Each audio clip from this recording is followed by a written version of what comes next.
It was last winter, and I was living alone in a small neighborhood home.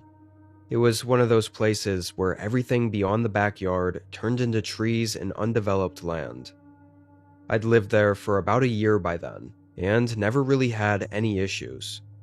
It was quiet, which I liked, and even though it was on the older side, it still felt like a nice, cozy home. This happened over a long weekend where it was snowing on and off, and extremely cold outside, often below zero, so I was at home and inside all day. This night, after eating dinner and cleaning up around the house, I watched TV for a bit and eventually turned everything off and went to bed around 11. One thing I have to mention about the bedroom is that for the last 3 or so months before this happened, the lock on my bedroom door had been broken.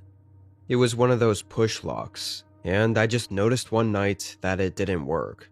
The door would still click open from both sides.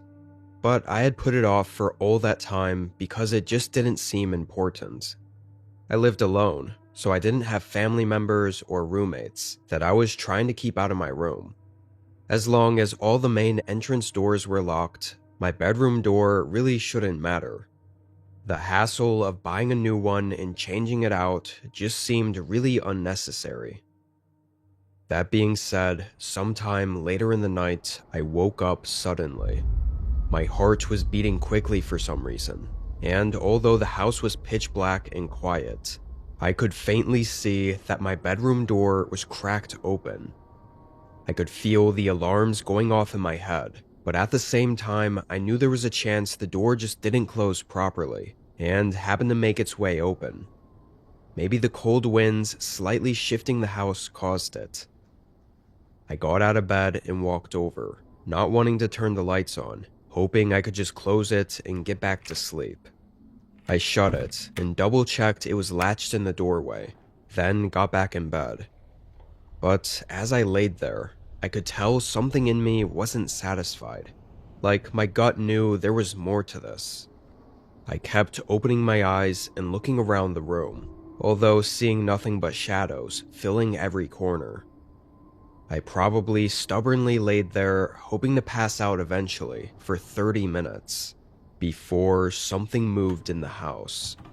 I heard it, like a shuffle on the floorboards, either downstairs or in the hall outside my room. I leaned my body up and tried to listen, but there wasn't anything else. I was frozen, sitting up in my bed and not making a sound for a while. I was worried that if I got up and moved, then I wouldn't hear it again, or wouldn't be able to determine what it was. And eventually, I continued listening, but laid back down. I waited and listened for a long time, and don't even remember falling asleep. Didn't realize it until I woke up suddenly again, heart beating quickly just like before. And when my eyes adjusted to the dark, I saw the same thing. My bedroom door was cracked open. I laid there staring at the gap in the doorway, looking at the darkness beyond it. Obviously, the hallway light was off, so it was just a deeper black outside of my room. I tried to tell myself it must have been the house again, or that maybe it didn't latch the way I thought it did. But that explanation didn't sit right this time, because I was very aware of how intentionally I closed it last time I got up. I started to get out of bed to walk over there again, but just as I swung my legs out of the covers, something shifted behind the door frame, like someone had moved out of the darkness between the crack in the doorway. I froze up again. I didn't hear anything though. No footsteps walking away. Nothing. Just the wind making the house creak. I didn't know if whoever the hell was right outside that door was still there, or if they were watching me, or what they were going to do. I stood motionless and quiet for 5 whole minutes, but it felt like hours, before I quickly ran to the door and slammed it closed, pressing all of my body weight into it to keep them out. But he didn't try to push it back open. There were maybe 15 seconds of silence, And then I heard soft, dull footsteps slowly move down the hallway and down the stairs. Sounded like he went toward the back door, and then it was quiet again.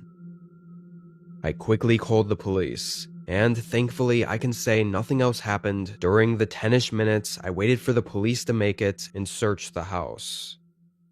They took down a lengthy report of the whole night and everything I knew, which wasn't much, and they searched the home, but found nothing. However, as we were standing in the kitchen talking about what happened, I glanced toward the back door, explaining that's where I last heard his footsteps moving toward. And I saw him again. His silhouette standing in the trees behind my backyard. He moved away quickly before the officers could look. He was probably standing out there watching us through the windows from afar, which is insanely creepy and unsettling. I spent that night at a friend's house, as well as the next few days. Over the few weeks afterward, I didn't really get any more news from the police. But the snow cleared up a bit, and I found some even more unsettling things in the back forest behind my home. There were these faint and rugged trails through the woods, like from someone having walked the same way over and over, and the trail led right up to the back of my house. Whoever this guy was, he'd been stalking me for a while, long enough to have even naturally made a footpath in the forest. And probably the most disturbing find was that the way he broke in was likely through one of the back windows, which I found didn't lock correctly. Kinda like my bedroom door. Could just be a coincidence, but seeing as he'd been stalking me for a while, there's a chance that that night wasn't the first time he was in my house. And the broken lock on my bedroom door might have not been some random unrelated occurrence either. Needless to say, I moved out and far away from there. I just really hope I wasn't followed.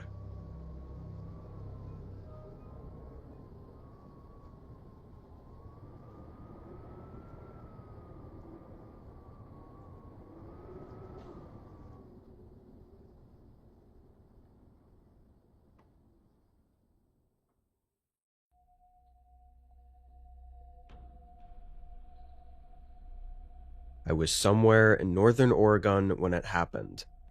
I don't remember the exact highway. It wasn't one of the main ones, just one of those empty back roads surrounded by miles of dense forest.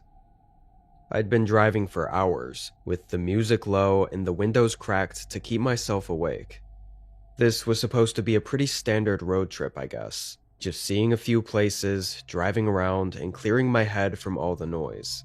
Nothing too exciting.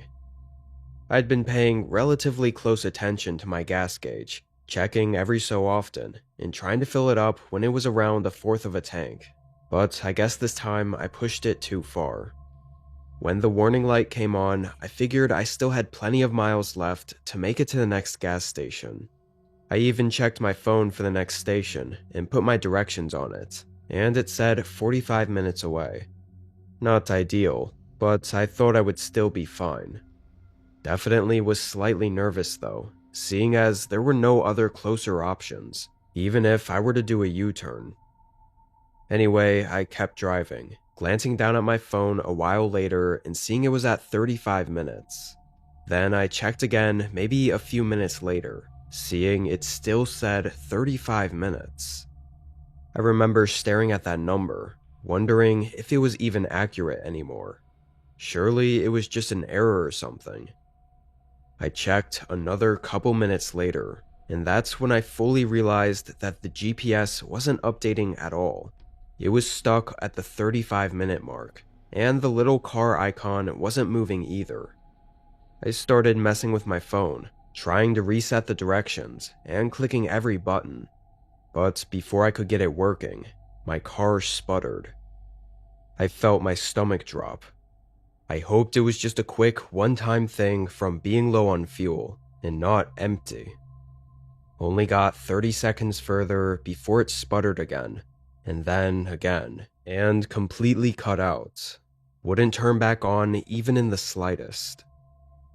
I coasted to the shoulder of the road and sat there in silence for a minute, unable to believe the situation I knew I was in. I looked around at the place I'd ended up basically trapped at. The forest on either side of me was dark and lifeless. No lights at all, and a dense fog covering the top of the trees. It gave me chills as I sat there looking at it. I felt eerily alone. I grabbed my phone and tried to call for help, but it took me about 10 seconds to see why my GPS had gotten stuck, and now why my calls wouldn't go through. I had no service, like zero service whatsoever. I put my head in my hands for a second, realizing how screwed I was, then got out of my car. I figured if my phone GPS had been frozen at 35 minutes for a while, I could have been just 10 to 15 minutes from the gas station. I mean, I had no way to know how long it was frozen for. If I was lucky, I could walk to the gas station and make it in half an hour or something. What other choice did I have anyway? I grabbed a small flashlight from the glove compartment, then manually locked the car with my key, and started walking down the road. It was empty and quiet, but not in the peaceful way. In the I can barely see anything through the fog and pitch darkness kind of way. The forest on either side of me was so unnervingly quiet and dark. Every time I glanced over, my eyes would be looking all around at the shadows that filled the areas between the trees, making every small thing look like something I knew it wasn't. It was just my imagination filling in the darkness with shapes that weren't there. So I tried to not even look. I kept my eyes forward, looking at the endless road ahead. My flashlight was nice to have, but it barely made it 10 feet in front of me with all the fog on the road. But about 5 minutes in, I heard something. It was a few cracks of branches, definitely not wind or just trees swaying. It was something snapping a couple of branches, either by stepping on them or I don't know.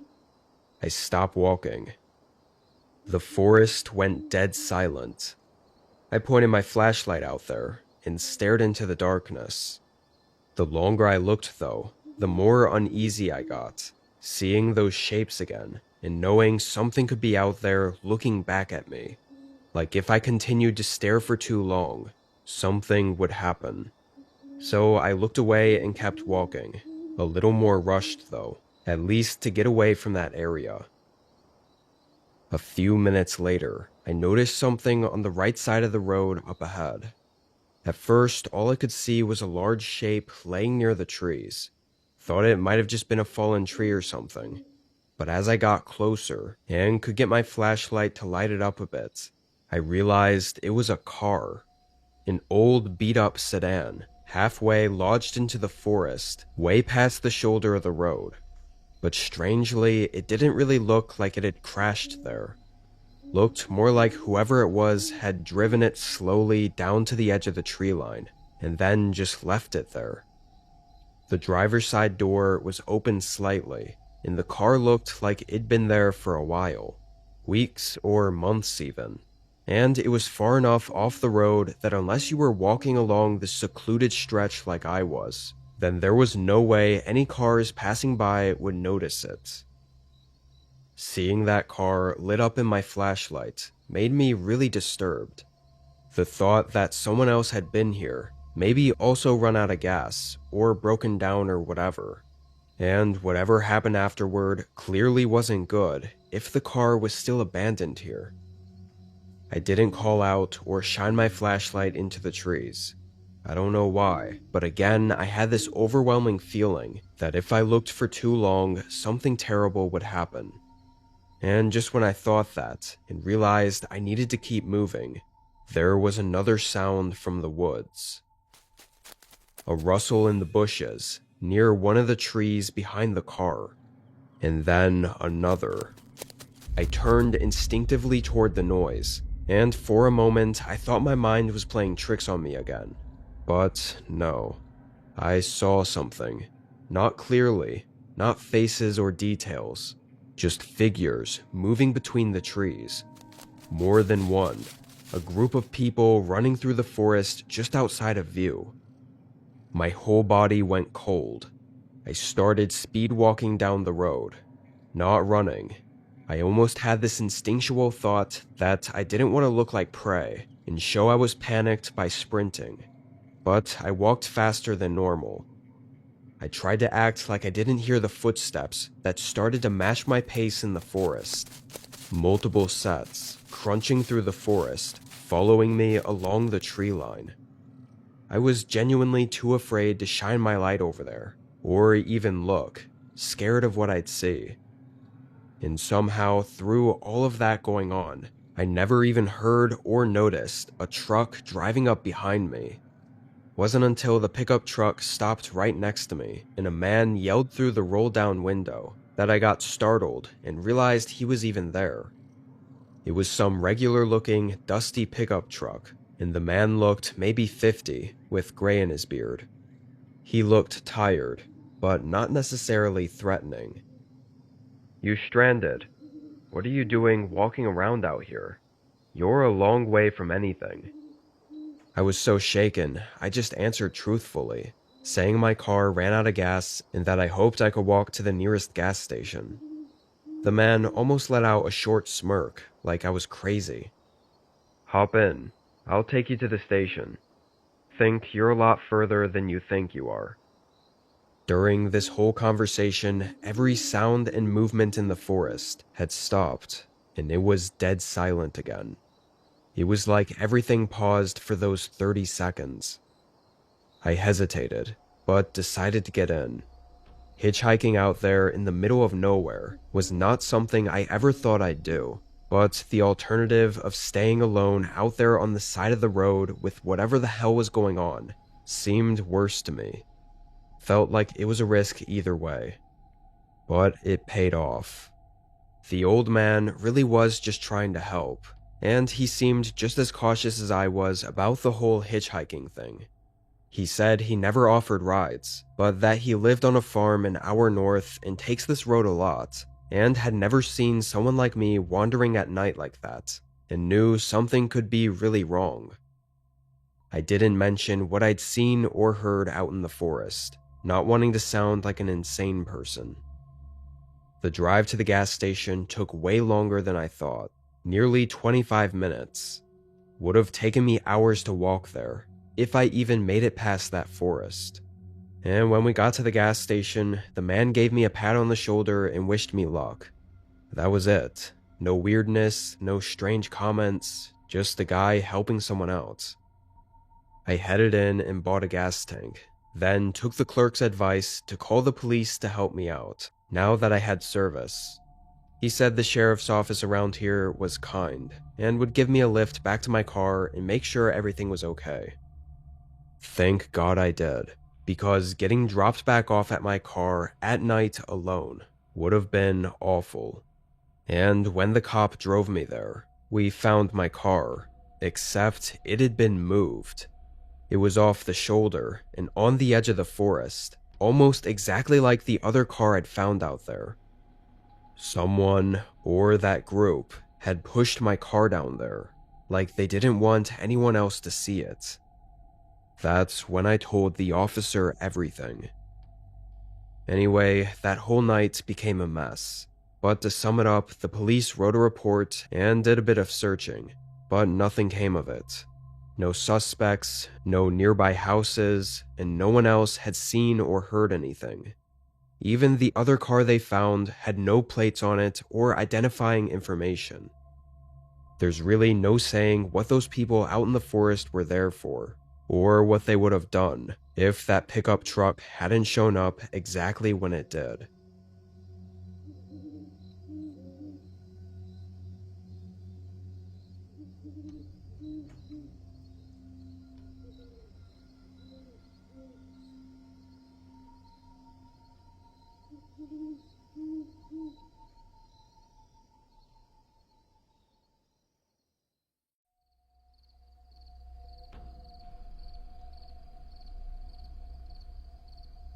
I had booked an Airbnb in spring of 2022.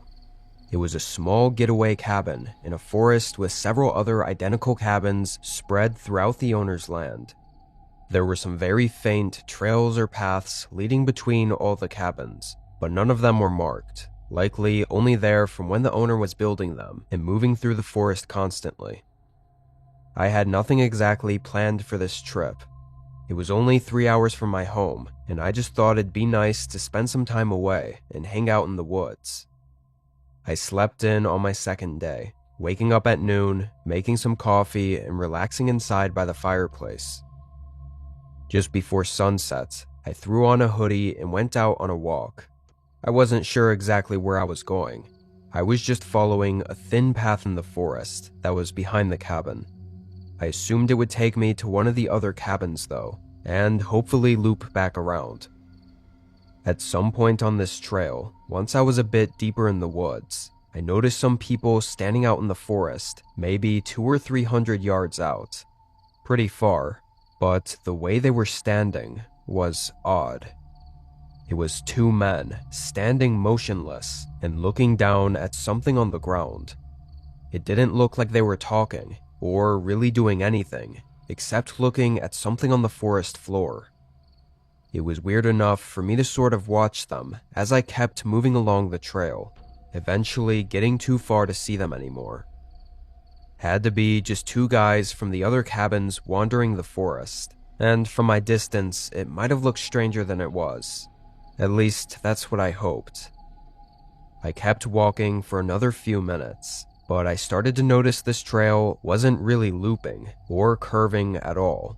It was just going straight into the woods, nowhere near where the other cabins were. I think having seen those guys out there a few minutes ago, adding on with the trail seeming to not be what I thought it was, I felt like maybe I should just head back. Almost right when I started to think about it though, there was a sudden sound that caught me completely off guard.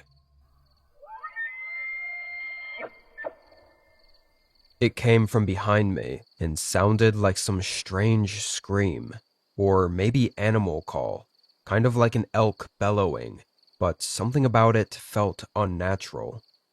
I turned around, but immediately froze. The two men were on the trail behind me, still really far, maybe 150 yards down, and they weren't moving. They were facing me though, maybe even staring at me. I couldn't tell from that distance. Honestly, whatever that sound was that I heard felt like it was too loud and unnatural for it to have been from them, even if it was them trying to mimic an animal sound or something. The sound I heard echoed through the whole forest and was nothing like anything I'd heard before. But why were the men here, following behind me?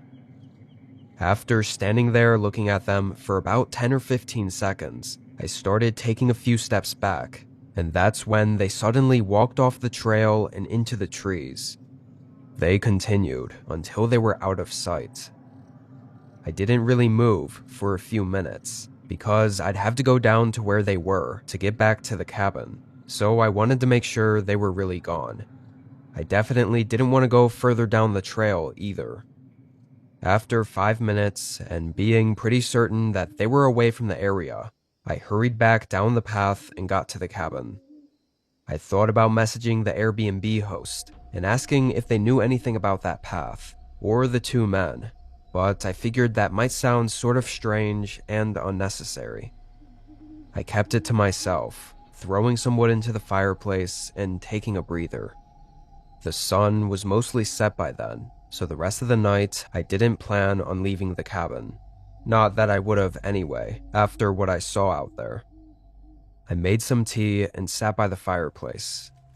After just a half hour, I felt much more comfortable and was able to actually start relaxing. However, I only got a short 15 minutes before I heard that sound again. The same one that I heard out in the woods. It was a bellowing scream that sounded like it was still pretty far out there, but I didn't know how much sound these cabin walls blocked out, so I couldn't say for sure how close it was. I got up and looked out the back window. I genuinely couldn't see anything except for the faint outlines of trees. It was way too dark out there. But the longer I stood there, the more unnerved I felt. A chill ran through my body as I pulled the curtains back over the window. I started looking up on my phone what that noise might have been. Maybe it was an animal sound that was common around here, and I just didn't know about it. I was never really a nature guy, so I wasn't knowledgeable enough to know. After a bit of research, I didn't find anything. The more I kept looking into it, the more creeped out I started to get, so I put my phone down and tried to not think about it. Another 30 minutes passed. I can't say that I did a good job at forgetting it, but through the crackling fireplace, I heard a few sudden footsteps on the doorstep at the front of the cabin. Boots thumping on the wood. They stopped right outside the door. My heart was pounding. A long 20 seconds passed before there was a slow knock at the door. I couldn't tell you how terrified I was as I crept up to the door and looked out the peephole. Standing right outside the door were two men. I assume the same ones I'd seen out in the woods. They had masks on, those cheap plastic animal masks that only cover the front of your face. They had hoods over their heads and looked nearly identical to each other. I immediately began dialing 911 and backing away from the door. I heard them knock again as I got through to the police. I tried to talk quietly, but I was pretty sure that they could still hear me. I only got halfway through explaining my situation when a sudden hard thud hit the door. For a moment, I thought they were about to break in, and I felt the most intense fear I'd never even come close to experiencing before. But after that thud, I heard their footsteps leave the doorstep. I managed to get back up to the door and look out, seeing both of them walking back into the woods. It took nearly 30 minutes before a cop arrived. He found a mark on the outside of the door, like the men had stabbed a knife into it before leaving. The cop took note of everything, but it was hard to tell if he believed me or not. I knew it sounded crazy though. I got out of there afterward, and obviously never went back to those same cabins. Every couple of months, I'll look up news in that area, expecting some strange disappearances to happen in those woods, but so far I haven't found anything. What the men wanted remains unknown to this day.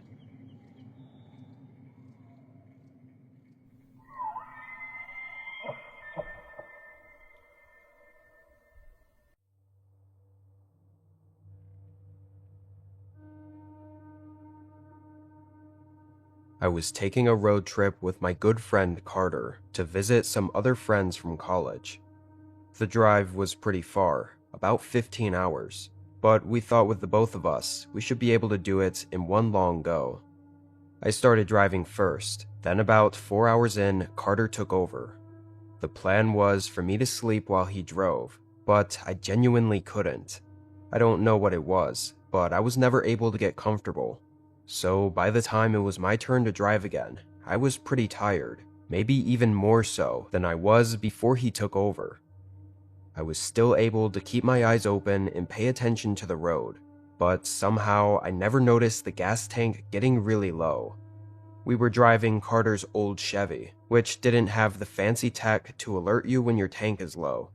There was just a gas gauge that I never even looked at.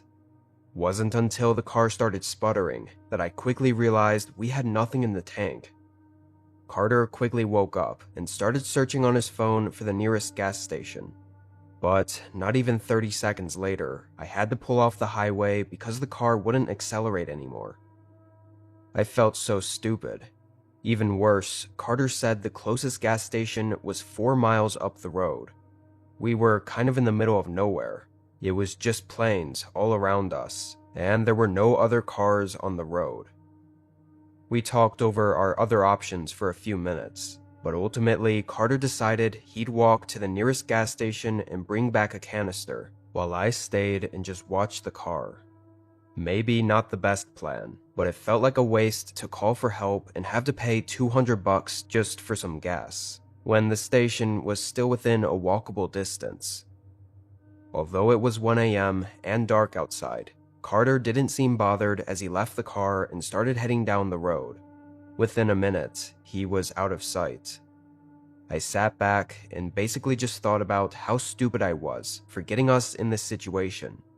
But just a couple minutes later, I saw headlights coming down the road from up ahead. They came down and passed by, but they were going much slower than they should have been. I think the speed limit was 55 or 60, and they passed by going maybe 15 or 20. I watched in the side mirror, and they didn't speed up after passing. They slowed down even more, eventually stopping and doing a 3-point turn to come back around. Honestly, I didn't want to admit I was out of gas, or needed help or anything.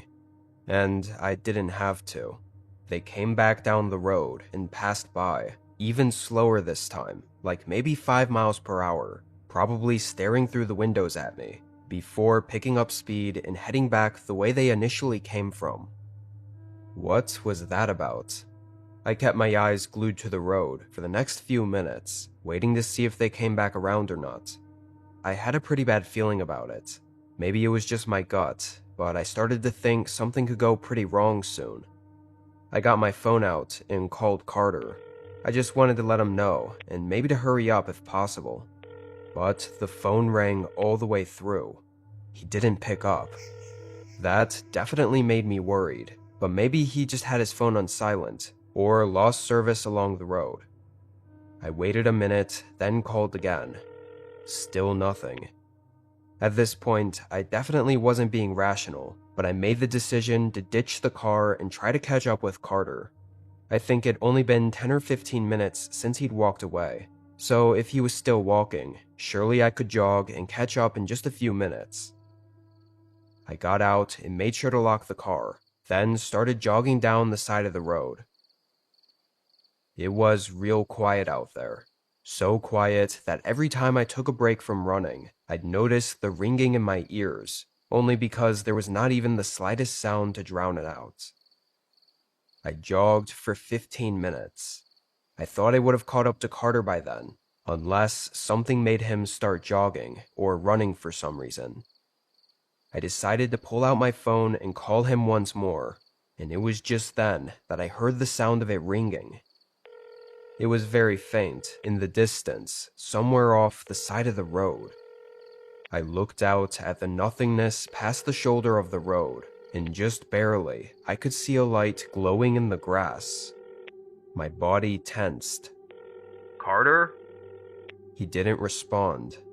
I couldn't see anything at all, aside from the dim phone screen glowing. I took a few steps off the road and into the grass, calling out again. Finally, I got a response. I could faintly hear Carter's voice coming from somewhere near where the phone was, but I couldn't tell what he was saying. I hurried closer, and Carter yelled again, and this time I could hear he was telling me to get down. I still couldn't even see him yet, but I did what he said, ducking in the grass. And that's when I looked back and saw a car coming down the road. I immediately knew it was the same one I'd seen, moving slowly, just like before. They were looking for us, or Carter, I guess. They made 3 or 4 turnarounds, slowly passing the area and very obviously searching for us. Once it seemed like they finally left, we got up and booked it to the gas station. Carter explained that the guy initially pulled over and tried to get him to get in his car. He said he was extremely creepy and really didn't hide the fact that he had bad intentions. After Carter refused, the man stepped out of his car, and Carter instantly took off running. I guess the guy thought he'd just continue running down the road, so he got back in his car to chase him, but Carter ran off the road, jumped in the grass, and just hid. At some point, his phone flew out of his pockets, and he was too scared to get up and reveal himself, so he just stayed hidden. Anyway, we got to the gas station and were able to get help. We also told the police about the guy, describing his car and everything, but they never found him. It was very much a horrifying close encounter, and I feel really bad, even still, for being the reason we were put in that situation. One thing's for sure, though. I'll never forget to fill up the gas tank ever again.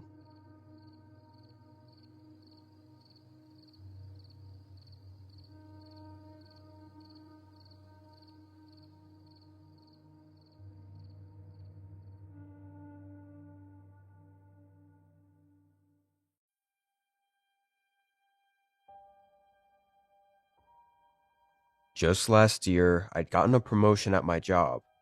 It wasn't too much extra pay, but part of the new position would have me traveling a ton to different locations all over the States.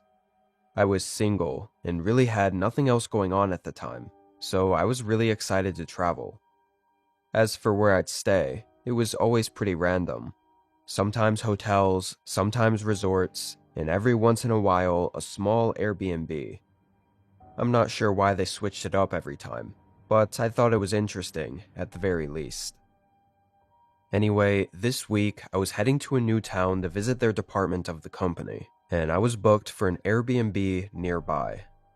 I'd already had the promotion for 8 months at this point, and had gotten fairly used to it, so the excitement of seeing where my next stay was at had kinda died out.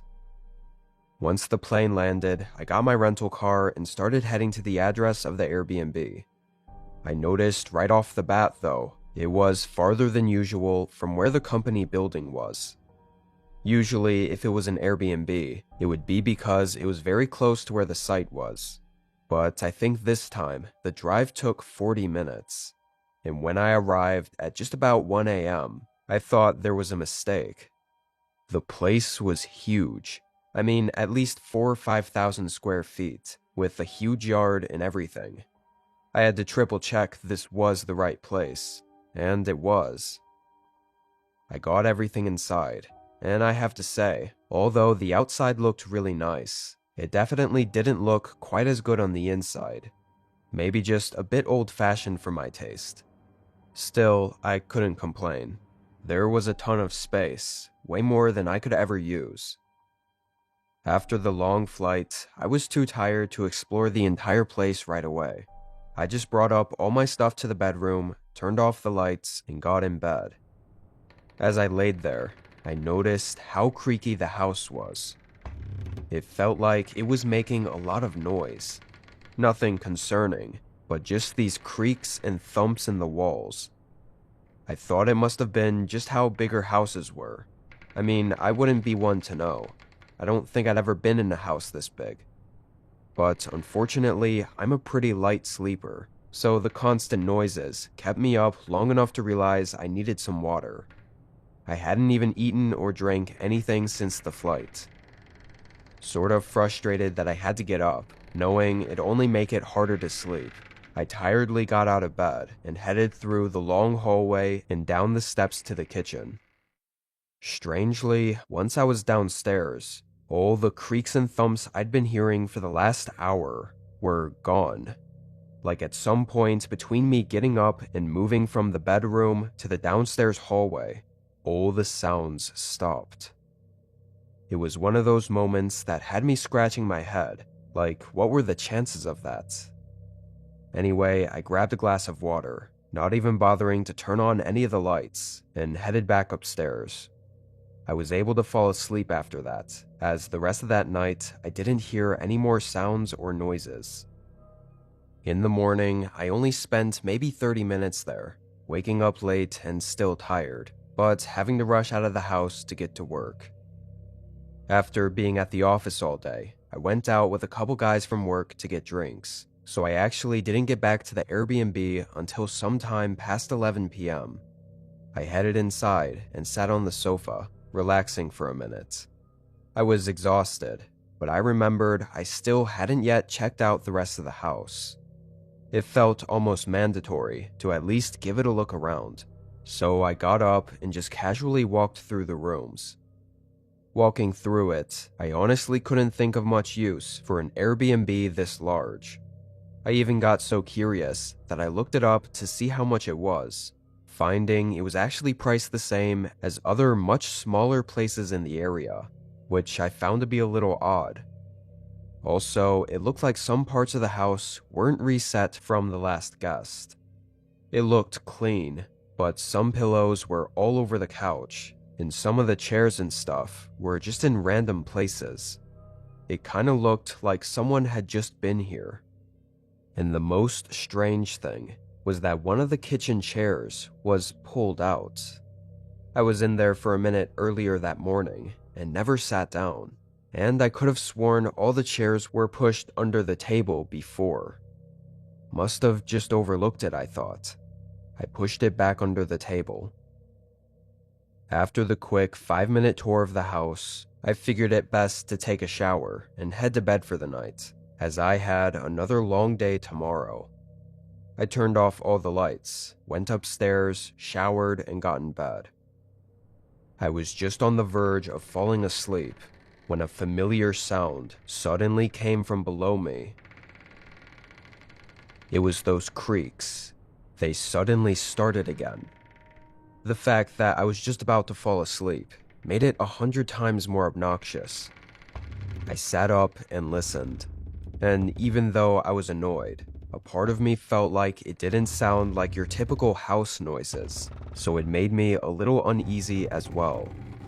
I started to think I could make out individual footsteps walking around under me, and maybe even cabinets being opened and closed. I couldn't tell if it was just my mind making up things, though. I got up and quietly opened the door. The sounds didn't stop this time. I could clearly hear them from the hallway. I carefully walked down and up to the stairs, which were wooden and kind of creaky, and as soon as I took a step, everything went quiet. My heart started racing. I moved to the bottom of the steps and looked down the hall. I could tell a light in the kitchen was on. I swore I turned off all the lights before going to bed, but there was still a small chance I just forgot about that light. I quietly walked down the hall and looked in the kitchen. My eyes widened. That chair in the kitchen was pulled out again, like someone had just been sitting there. Only a second after seeing that, I saw something else behind the chair. In the far back room, where all the lights were off and it was nearly pitch dark, a figure was peering around the corner, watching me. We held eye contact for a moment as I completely froze up before they jolted back behind the corner. A few seconds later, I heard a door slam shut. I don't know what the hell I was thinking, but I ran up to that corner and flicked on the lights, searching around for a second to see where he went or if he was gone. But I didn't see him. I didn't even see what door he possibly could have gone through that I'd so clearly heard him slam shut. I ran upstairs, got my phone, and sprinted out of the house. I drove away and called the police. As far as what was going on in there, I'm afraid that I got very few answers. The host and the police talked for a while, but the host felt like he wasn't taking me seriously, or like he thought I was lying. Maybe he just didn't want to be responsible. But in all fairness, I had no proof of anything. I wasn't even able to see what the guy looked like. And the host claimed that there were no doors where I'd supposedly heard the man run and slam a door from. Everything just felt really weird about the whole situation after the fact. My company was nice enough to just move me to a hotel for the rest of the week, but honestly, I was pretty shook for the rest of that trip. Had I stayed in that house any longer with whoever was in there with me, I'm afraid that things could have gone a lot differently.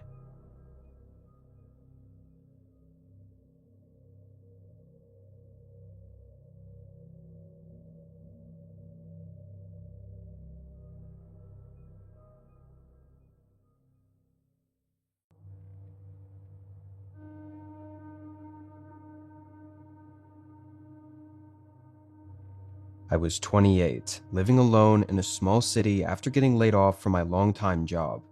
That job was the only reason I even moved to this city to begin with, so this was pretty devastating. I really wasn't sure which direction I wanted to go with my life, but while I tried to think about things, I figured I'd get any job I could, just to pass the time. After a few weeks of searching, I got an offer from a small motel on the edge of the city. I went in for a few short days of training, but this happened on essentially my first full night alone at the motel working the counter. This motel was a pull-off on the highway, about 30 minutes outside the city. There wasn't anything else out here. The only other building was an abandoned restaurant next to the motel. Through the first few hours of the night, a couple customers came in. They got a room and I checked them in, and that was about it. A lot of the customers looked the same, tired and in need of rest, but one lady stood out to me. She looked really tired too, but she kept looking over her shoulder and was really rushing to get a room. Wasn't sure what that was about, but I only interacted with her for maybe a minute, then she went to her room.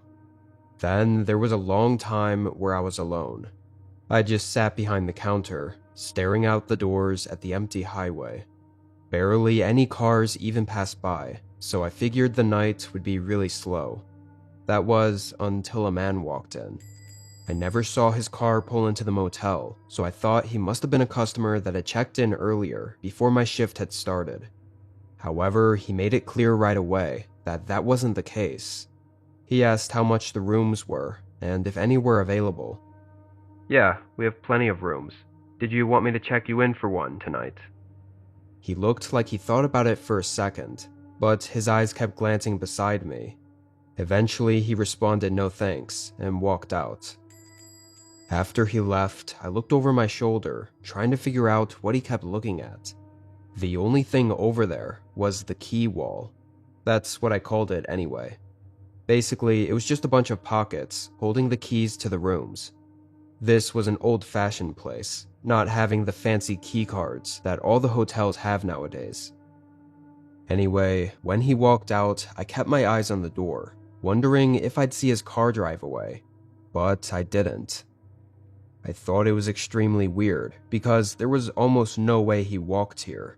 He would have had to walk along the side of the highway at night for a stretch of probably 10 miles from the nearest place, which was just a gas station. After a minute, I walked over to the door and looked out at the parking lot. It was very quiet. Only the few cars from the previous customers were in the lot, and the man was nowhere to be seen. With nothing else out there, I closed the door and went back behind the desk. The night was going by very slow, and because it was my first night alone, the owner told me to just focus on check-ins and check-outs, and didn't give me anything else to do. A half hour went by, when the sudden desk phone ringing startled me. I quickly picked it up, seeing it was one of the rooms calling. A woman's voice came through. She was clearly in distress as she explained that someone was standing outside her door and wouldn't leave.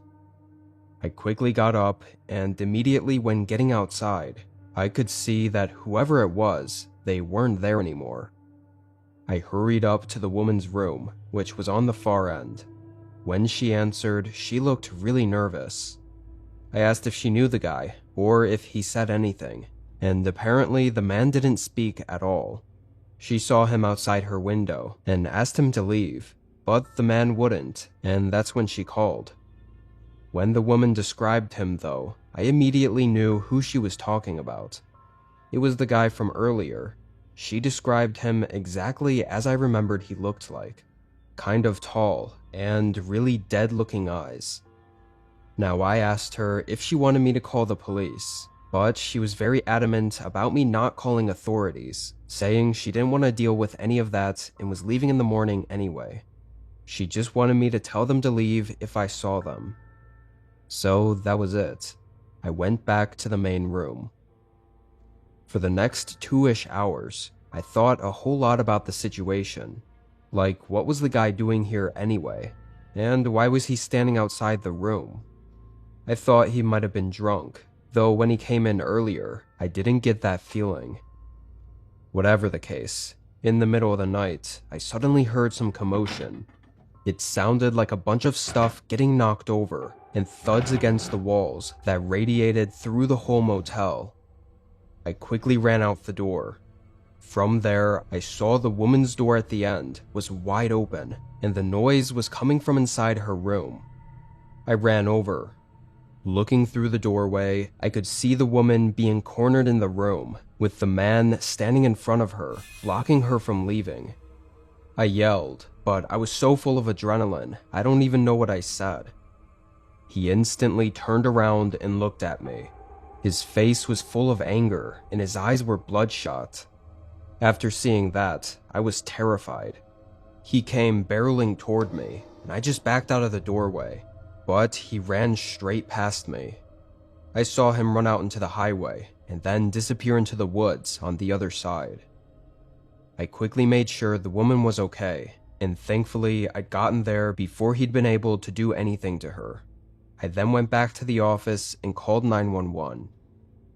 Turned out, after the man was standing outside her door, he went around the building and into the front room while I was checking on her, and he stole the spare room key from the wall. But it also turned out the woman lied to me. She knew that guy. It was her ex-husband that she was actually running away from, which was why she needed to stay at the motel, and probably why she was so on edge. She said he was pretty unhinged and had violent episodes. I guess earlier when I asked if she wanted me to call the police, she lied, hoping he would just go away without making things complicated. I'm not really sure, to be honest.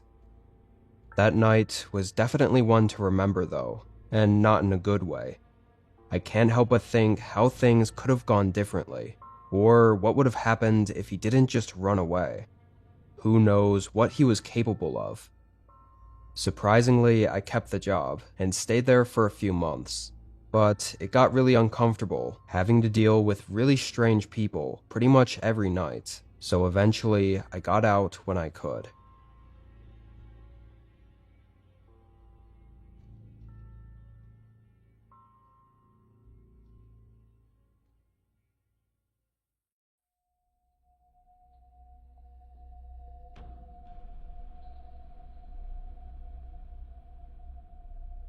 This was back in 2022. I'd been looking for extra ways to make money on the side, and had downloaded DoorDash, thinking I'd try it out. I got accepted, and had it all ready for me to start working, but I didn't finally decide to try making some deliveries until 3 weeks later. I just kept pushing it off. It was a night after getting home from work where I was just bored, but not yet tired, and thought there was no better time than now to test it out. The first few orders, I was still getting the hang of things, but they all went well. I felt confident after that, as it was a pretty simple process.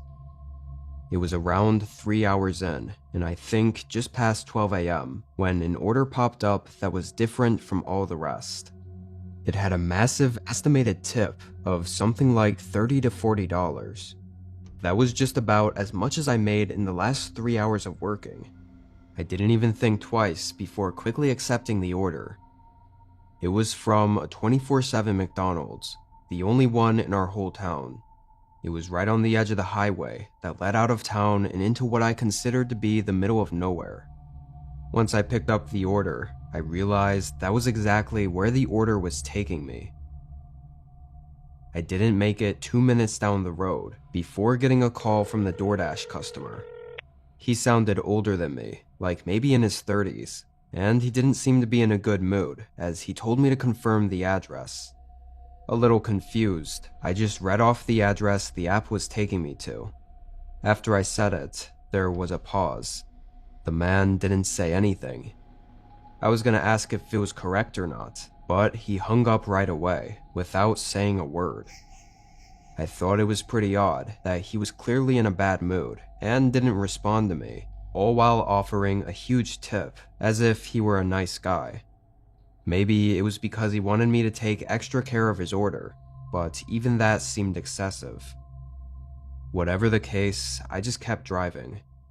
I was about 15 minutes away. but it felt like I was driving really far because of the road going directly away from town. There were some smaller, random neighborhoods here and there, but it looked like mostly empty farmland or single homes off the side of the road. As I kept driving, I got a strange, unsettling feeling about this delivery. Might have been from the unknown area, or the empty and foggy road, or the odd phone call, but I definitely felt like something was different about this order. Pulling off the road and onto the dirt driveway didn't make me feel any better. I couldn't see much through the dense fog, but I was driving through a tall grass field with no vision of what was at the end. I drove slowly until finally getting to the house. It was sitting by itself in the middle of the field, one of those old farm-looking houses with a large wraparound porch and wooden accents. Lights were on in the windows, and I could see that the large address numbers matched the address I had on the order. I parked and got out with the food, beginning to walk up to their front door.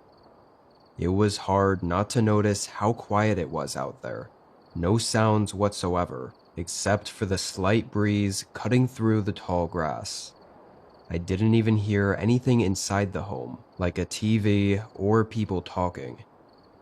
I went to knock on the door, and on the first knock, the door creaked open, like it wasn't fully closed. Immediately, a man's voice called out from the back of the house. It was the same guy from the phone. He asked if I was the DoorDash driver. I said yeah, and that I would just leave his order right here on the porch. But the guy quickly responded and asked if I could set it down inside on the countertop in the kitchen. Again, I noticed he sounded pretty upset, or just in a bad mood for some reason. I took a few steps inside. The house had the smell of old wood, kind of musty, like it wasn't very clean. Within a couple seconds, the man suddenly turned on music. It came from the back, right where I heard his voice come from. It was this old piano song, and was really loud. It kind of freaked me out. Sir? I called out. Hello? He wasn't responding anymore. I started to feel like maybe this wasn't worth it, even for the tip he offered. Everything just wasn't feeling right. Like, why the hell did he just start blasting piano music while I was walking into his house, and just stop responding? Once I was closer to the end of the hallway where the kitchen was, I could see it getting darker. Like the other rooms next to the kitchen, notably the one I thought the guy was in, was fully dark. I stopped walking, dropping the bag on the ground and just hurrying back toward the front door. I nearly had a heart attack, as right when I got close to the door, I saw the guy standing in the dark just a couple feet from it. I distinctly remember the whites in his eyes, almost glowing, as he stared at me with wide eyes. It was like I caught him in the act of something. That split second felt like it lasted minutes, and even thinking about it now, I could have sworn there was something in his hands, but I never directly looked at it, so I can't say for sure what it was. Before anything could happen, I sprinted outside, got in my car, and drove through the fog back to the road. I'm certain, from the way the guy was standing, he was trying to sneak to the front door, probably to close and lock me inside with him. Now that I think about it, that probably explains the music, muffling the sound of him creeping through the house as I walked down the hallway. That night, I deleted the app and never looked back. I definitely made some questionable decisions that I'm not proud of, but I don't think I deserved whatever that guy was going to do to me, had I been just a few seconds late and been locked inside with him.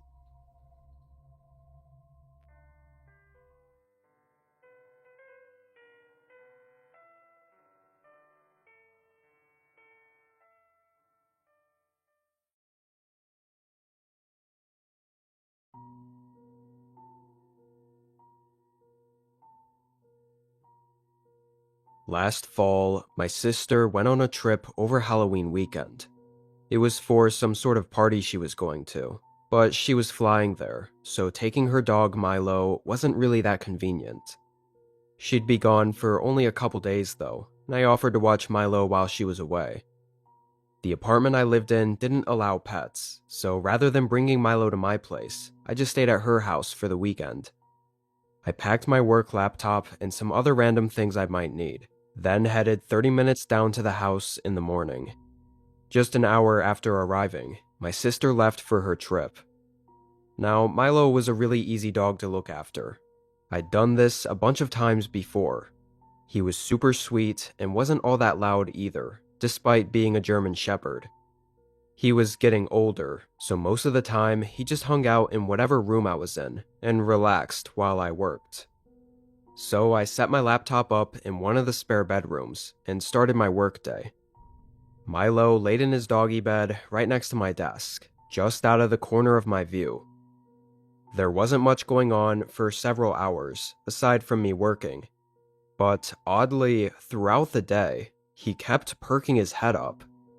Usually I'd assume it was just a dog being a dog, hearing something small that was really nothing. But this was different. He was sure he'd actually heard something, because he wouldn't just go right back to sleep. Milo's head would raise and his ears would perk up, and he'd stare at the doorway for a whole 5 to 10 minutes. It happened enough for me to get up at one point and look around the house. Milo followed me as I did. He stayed right by my side, focused, like he was also searching for something. I never found or saw anything, but it definitely gave me an off feeling. I think I finished working around 5 or 6. Being fall, we had about an hour before it got dark and cold, so I hooked Milo up to his leash and took him out behind the house on a walk. My sister got lucky with this place, basically having a forest-preserved trail right behind it. But this time of year, all the trees along the path were already stripped of leaves, and basically just dead-looking. It actually made it feel a bit spooky, with it being later in the afternoon. It was also really quiet out there. Just me and Milo walking, crunching all the dry leaves on the trail. I knew the trail was about a 20-minute loop, and we went down just about halfway, when suddenly Milo stopped. Like, just completely stopped in place. I looked at him, asking if he was okay, and tugging on the leash, but he wouldn't budge. He wouldn't even look at me. His eyes were fixed on something ahead of me. I turned and looked down the trail, but I didn't see anything. I looked back down at Milo and pet him, then gently tugged the leash forward again, but he still wouldn't move, and his gaze was still fixed at something down at the end of the trail, further in the forest. So I just turned and began heading back. Milo then immediately followed.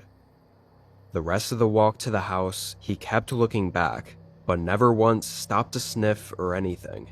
He just kept his tail down and followed next to me all the way back to the house.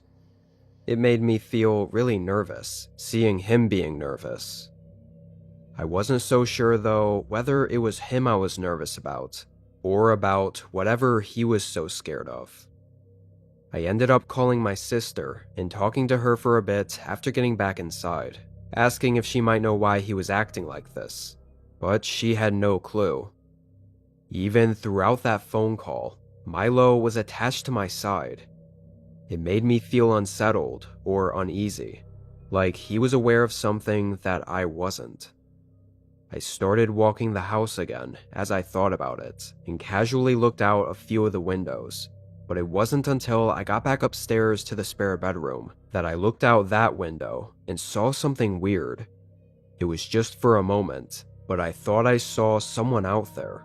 Right near the house, someone walking from left to right, disappearing past the edge of the window before I could get a good look. It was almost like when you see something in the corner of your eye, and you think you know what you saw, but when you look, you realize it was nothing. So I couldn't say whether what I saw was real, or just my mind playing tricks because I was so unsettled. I stayed up in that room, sitting at the desk and trying to take it easy for the rest of the night.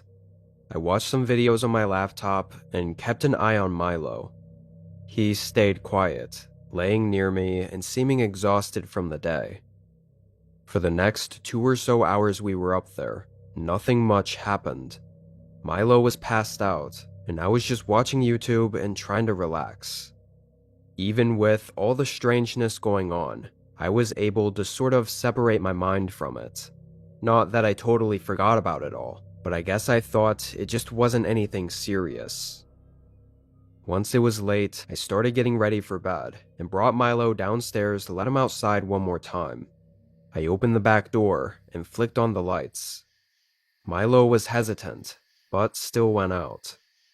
As he did his business, I looked around. The woods around the house were quiet and eerie.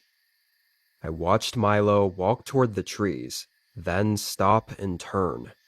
Not to face me, but he was staring at something at the side of the house. I peered around the doorway and looked. Within seconds, all I saw was a man charging toward me. I jumped back and Milo started sprinting at him. The guy looked horrified for a second, stopping dead in his tracks and trying to dodge the dog.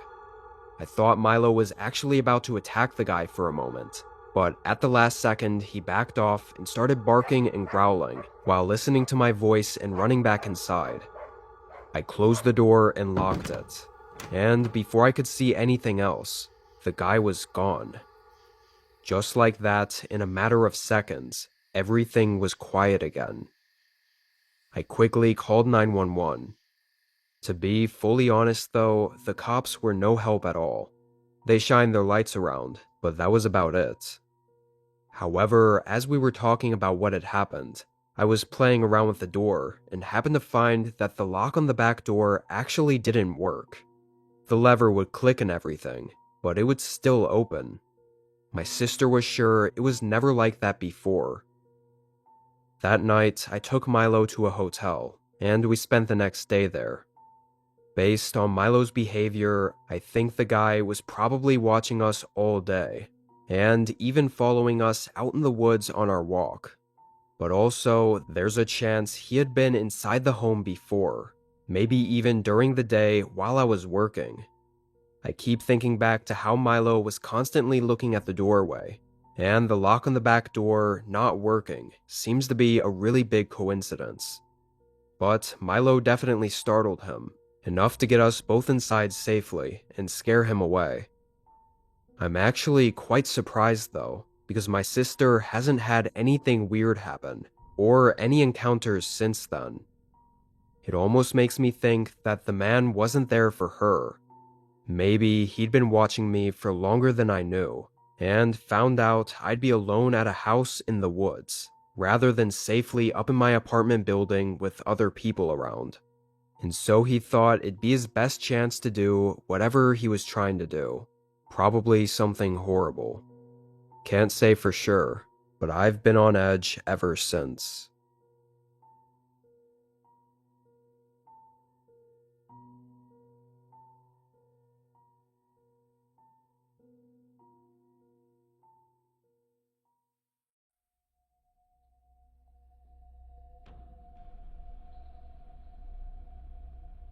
A couple years ago, I was working as a Lyft driver. Uber as well, but in my town, Lyft was more popular, so that's what I stuck with. Anyway, because of the freedom of the job, I never managed to get myself to follow a schedule. At the time, I was in my mid-20s, and sometimes stayed up late hanging out with friends, or doing whatever. So it would cause me to stay up late on the days I'd choose to work, and do long shifts overnight. This night started just the same as any other. I started around 11ish and did a couple of drop-offs before getting another pickup to do. Now, working these late shifts, I couldn't be picky at all with who or what requests I accept. I was usually one of the only drivers working that late, and there were also usually barely any people needing rides. If I were to miss out or not accept a single ride, it would cost me. So I was kind of on autopilot. Every time a request would come through, I'd instantly accept it and start heading there. and only then would I look a bit more into it, like how far they were or where I was dropping them off at. It never made any difference, because 99% of the time it was just to pick up someone from a party, a bar, or an office after working past the train hours. So when this request came in, I did the same as always, accepting it and heading en route to their pickup location. It wasn't until I'd say about 10 minutes into the drive that I realized it was taking me in a different direction than usual. Not toward the main town square, with all the stores and offices and whatever. So I checked where exactly I was going, and the location was a little unusual. Of course, I was driving, so I couldn't look too into it, but from a few quick glances at the map, it didn't really look like anything was out there. I thought it was definitely strange, but I wasn't going to cancel or anything. I arrived there 15 minutes later. I think it was about 1 or 2 a.m. by this point in my shift, and the place was just what it looked like on the map. Just a very isolated location with literally nothing. No houses, side roads, trails, or paths. I was thinking maybe the guy's car had broken down or something, but even then, I didn't see anything or anyone. I pulled off the side of the road and notified the customer, then waited a while. I never got a response or saw anyone outside, and with a bad feeling starting to build up in me, I decided to cancel it and drive away. Definitely sucked wasting my time like that, but it is what it is, just part of the job sometimes. I began driving back toward the center of town, because I knew that's where I'd most likely get more pickups from. But just 5 minutes after starting to drive back, I got another order.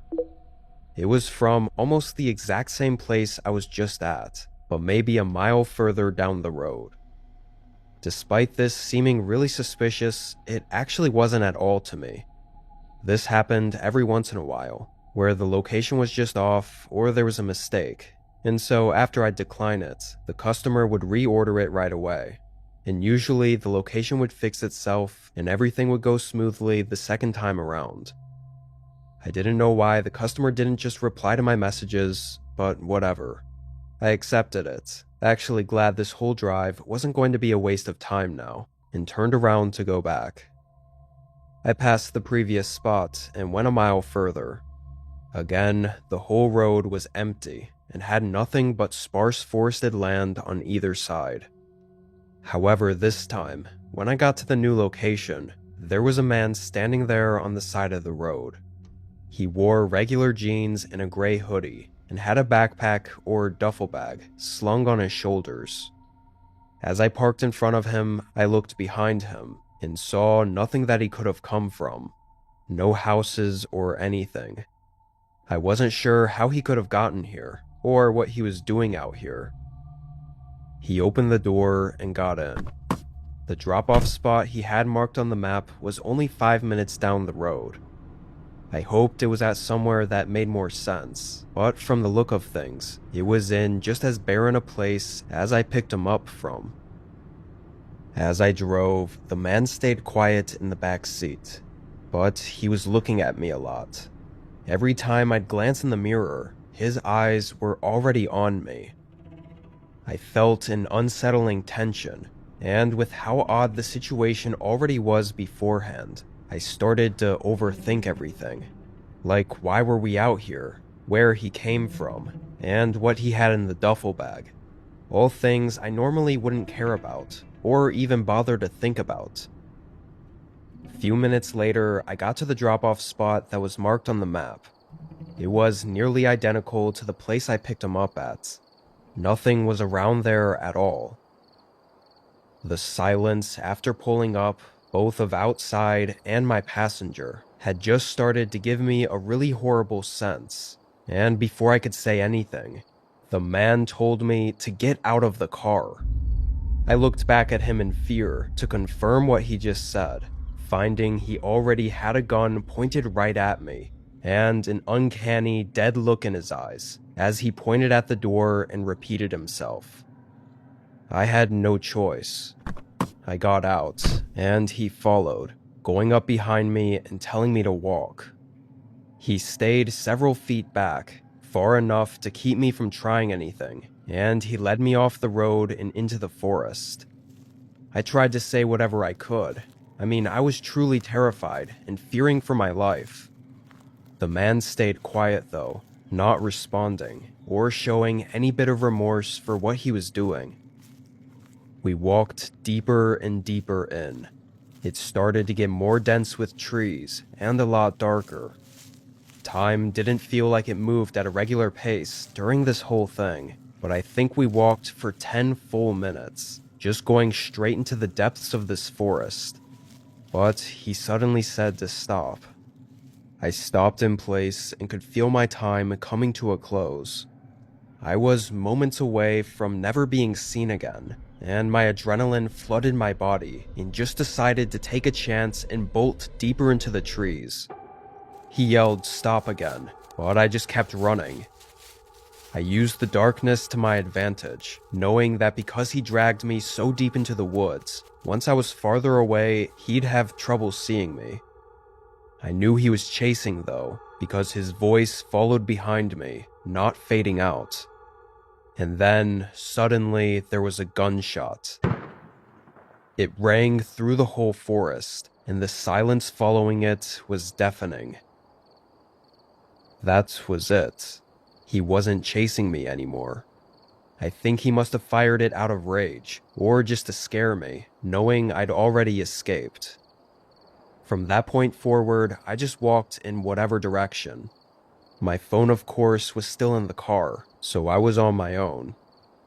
After a while, I found a small road with a few houses on it, and was able to get some guy to answer and help me. My car and everything in it was gone by the time officers were searching the area. Although I don't think this was just a simple robbery. In fact, I'm not even sure that's what he initially planned to do. Unfortunately though, they never found any traces to lead them to him. Even the account he used on the app ended up being a dead end. I worked as a driver for another few months, but during that time, I got a couple more pickup requests near that spot that all this went down at. And every time I called the police, only for them to show up and find nobody there.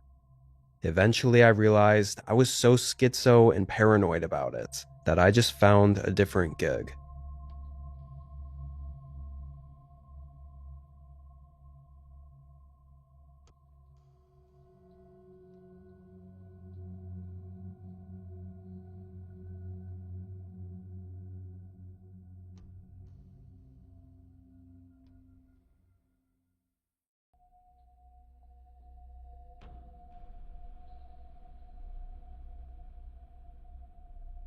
I was spending the weekend alone at my cabin-style house on the edge of town. It wasn't isolated in the middle of nowhere. There were other houses around, but they were spaced out enough that you could go days without seeing anyone around. I never got visitors, like solicitors or neighbors. The houses in this neighborhood were the kind people drove past without even thinking about it, because unless you looked intently, you probably just saw an endless forest of trees. It was winter, right after a heavy snowfall, so everything felt quieter than usual. A thick blanket of snow covered the whole area, and the woods behind my house looked deeper and darker than they usually did. I didn't mind being alone out there for the most part. The house was cozy, with lots of big windows, a stone fireplace, and just overall that nice cabin feeling. It was the whole reason I moved there. The first night, nothing weird happened until late. I stayed up watching YouTube videos in the living room, kind of half asleep by midnight. After a while, I turned off the TV and headed to my room. It was a one-story home, so my bedroom sat right at the end of the hallway. The thing about the bedroom is that it matched the rest of the home, having these massive floor-to-ceiling windows along the wall, and even a sliding glass door that opened toward the woods. Because the home was in a private location, with just the woods on all sides and no close neighbors, it made sense, I guess. But it did feel strange sometimes. Even just seeing my reflection in the glass at night would startle me, thinking someone was standing out there. But this night was different. As I turned off the lights and crawled into bed, I heard something. This soft cracking sound coming from outside, not like an animal or the typical forest noise. This was louder, like someone stepping on a thick branch. A couple seconds later, it happened again. I sat up and looked toward the large window. Because the lights were off in my room, I could see outside through the glass pretty well. I stared for maybe 30 seconds before something moved in the solid darkness between the tall pine trees. Not a shape I could describe, just a quick shift of a shadow between two trees, like someone leaned out of view, or leaned into view. I couldn't tell. Everything was still after that. After minutes of waiting and staring out there, feeling nerves building up in me, I started to think I might have just imagined it, like my eyes were just seeing shapes in the dark. But I didn't move for a long time. Eventually, though, I got up and double-checked the sliding door was locked, then got back in bed. After that, it took me forever to fall asleep. Every 30 seconds, I felt like I had to open my eyes and look out the window again. But every time, I saw nothing. The next day was strange. Nothing outright happened, but everything felt off in a way I couldn't explain. I'd constantly get that subtle, uneasy feeling, like someone was standing just out of sight, staring in. I kept glancing at whatever window was behind me, half expecting to see eyes looking in. I never did, but the feeling didn't go away.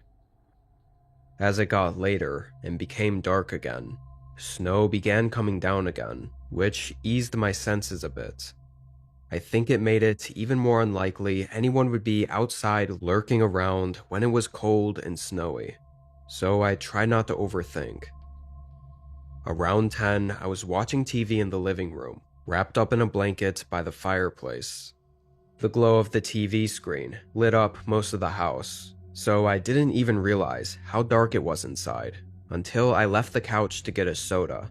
And as I walked through the main hallway, I noticed the light in the far room, the small den with bookshelves, was off. I could have sworn I left it on earlier. I usually always kept it on because it provided a nice ambient light, so the house didn't feel like a shadowy cave.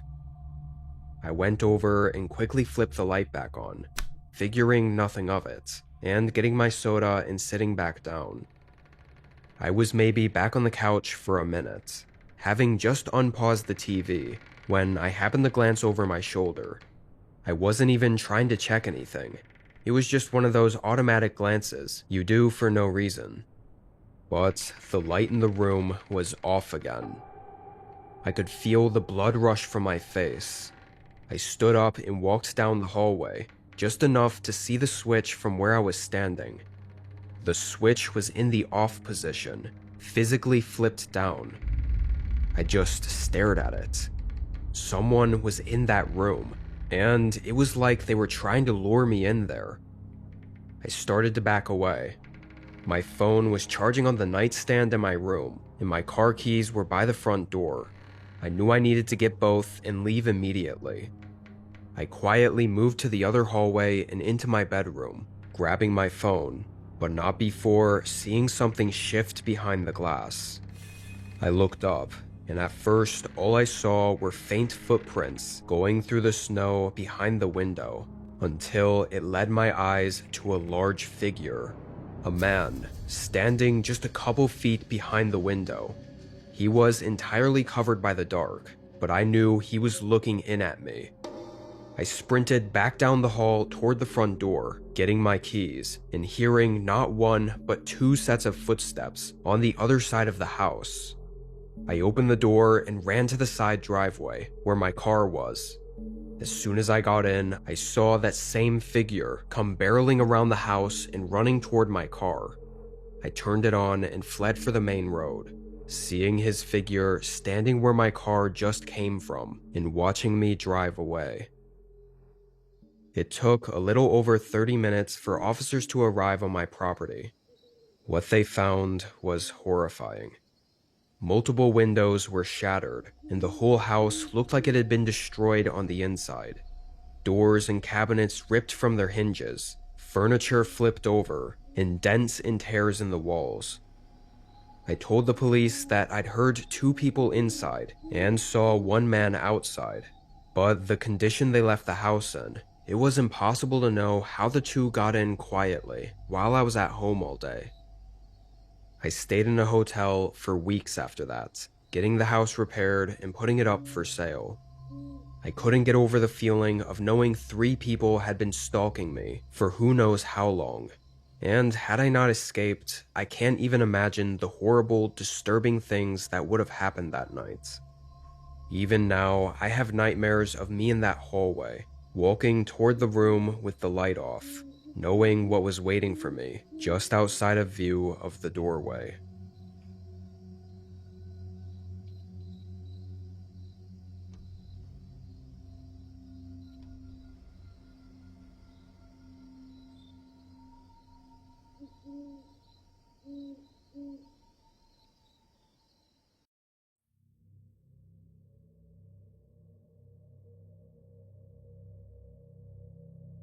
My name is Noah, and I'm 36. I'm gonna have to run you through a bit of backstory just to give context for why I live where I do. 2 years before this happened, me and my wife broke up just a few months after buying a house together. It wasn't a bad breakup, and we technically didn't divorce until months later, but I digress. The house we bought was massive, like way too big for even the both of us, but it was supposed to be something we could grow into and maybe have kids and dogs and whatever in the future.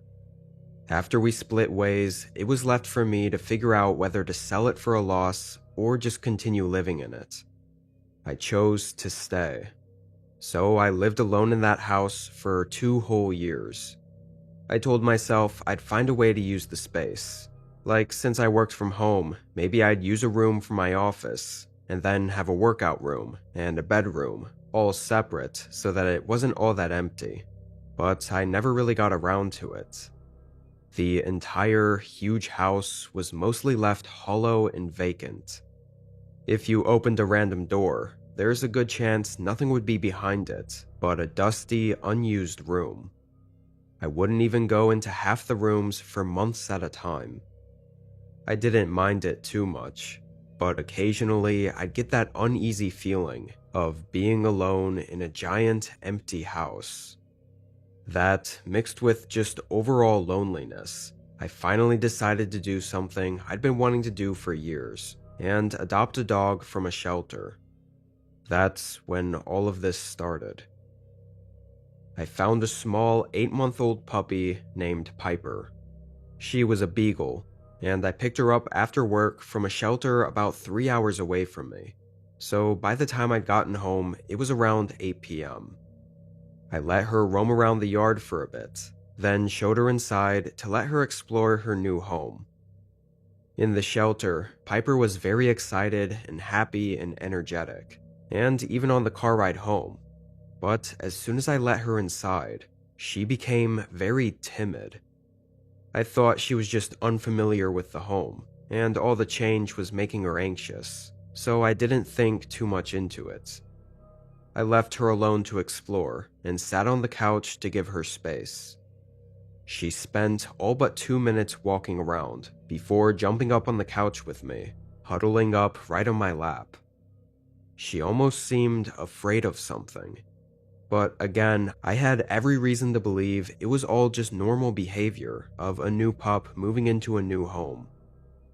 Later, I brought her upstairs and we went to bed. In the morning, everything seemed a little better. She followed me around while I made breakfast and coffee, then sat below my office desk while I worked for the day. However, a few hours in, she got up and walked toward the doorway, standing halfway in the hall, looking very alert. Then, after a few seconds, she fully left the room, and I could hear her nails clicking on the floor, walking down the hallway toward the staircase. I thought she finally felt comfortable enough to look around, so I left her alone and kept working. I want to say 10 minutes went by, when suddenly she started barking like crazy from somewhere downstairs. I jumped up from the desk and quickly hurried through the hallway and down the steps, still with her barks echoing all throughout the home, down every corridor, making it hard to even tell where she was. I called out her name and moved through all the rooms before finding her. Strangely, Piper was standing right in the middle of one of the empty rooms downstairs. Like she was just standing, looking at the wall and barking. Once she saw me, she hurried over and stood right next to me, tail down and looking nervously at the empty room. I walked in, and there was nothing to look at or make sense of. It was entirely empty. I tried to calm her down, picking her up and closing the door to the room. I brought her back upstairs to the office, and after a few minutes, I continued working. Rest of that day, not much happened. When I finished work, I took her for a walk around the area. Then we spent the night watching TV, going upstairs and getting in bed at 10. But in the middle of the night, I woke up. Not to a noise or anything. I guess just a feeling. I sat up and saw Piper standing right up to the bedroom door, her ears up and her gaze locked on the gap in the doorway. I called her name, but she didn't move. And honestly, I'm not entirely sure how or why, but I laid back down and fell asleep without a second thought. Can't even believe I managed to, now that I'm thinking back on it. I guess I really just thought she was uncomfortable being in a new place. But I woke up in the morning and things seemed to be okay. Piper was up on the bed with me and didn't act strange at all. I got dressed and headed downstairs, letting her outside and doing my typical morning routine. When she came back in, we both headed upstairs to my desk. Just like the day before, she laid down right under my desk while I worked. I made sure to check on her a few times, looking under the desk at her, and every time she was just sleeping, so I kept working. Think it wasn't until almost 6 o'clock, when I was just about done with work and the sun had mostly gone down, that I looked under my desk again, and she wasn't there.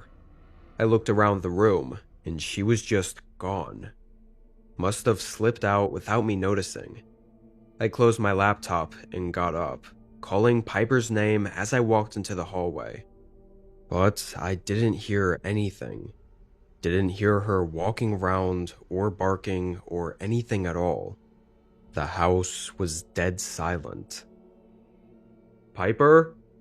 Piper, where you at?" My voice echoed through the house. I felt something unnerving come over me as I started walking down the hall and down to the first floor. There were no signs of her. It was so quiet I could hear my own heart beating. I walked down the next hallway, leading to the room I found her in yesterday. As I got closer, I noticed the door wasn't fully closed.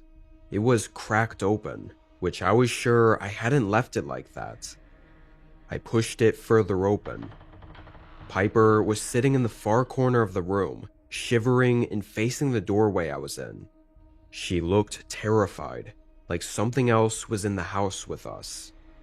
It gave me a sense to turn around before approaching her, and when I checked behind me, I barely caught a glimpse of someone peering down the hallway back by the stairs. I quickly backed into the room and slammed the door, locking it and moving toward Piper. A few seconds later, quiet footsteps started coming down the hallway. He came right up to the other side of the door. Piper began quietly whimpering, still huddled in the corner, staring at the door. I was honestly too scared to even move. I just stood there, in the middle of the room, waiting for something to happen. The person behind the door didn't move either for a while, before they started quietly walking back down the hallway. It was almost terrifying how confident it felt they were. not running or anything. Felt like they weren't fazed by anything going on, or that this was exactly what they wanted, which made me wonder what it was exactly they were here for. I didn't hear anything after that. I think I stayed in that room with Piper for 30 minutes. I just couldn't get myself to move. When I eventually opened the door, I looked down the unlit hallway, and all the way at the end, I could see the front door was wide open.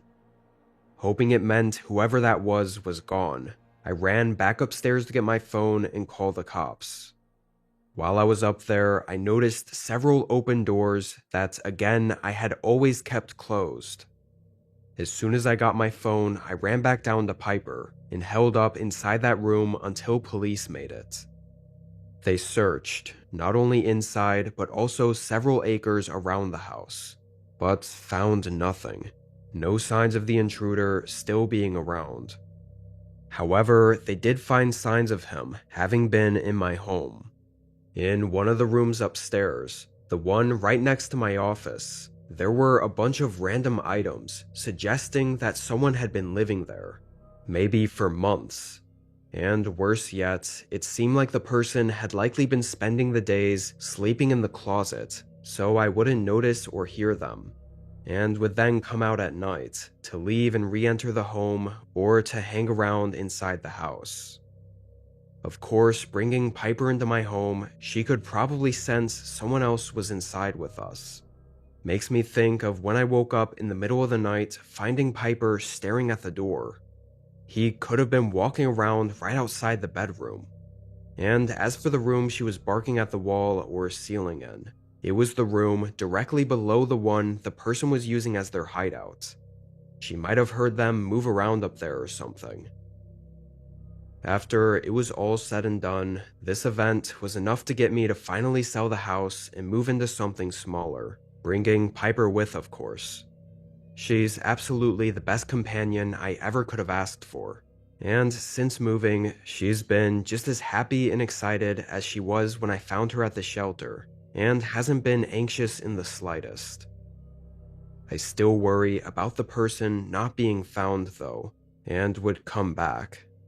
I know it's unlikely, but I think I'll never really forget about it.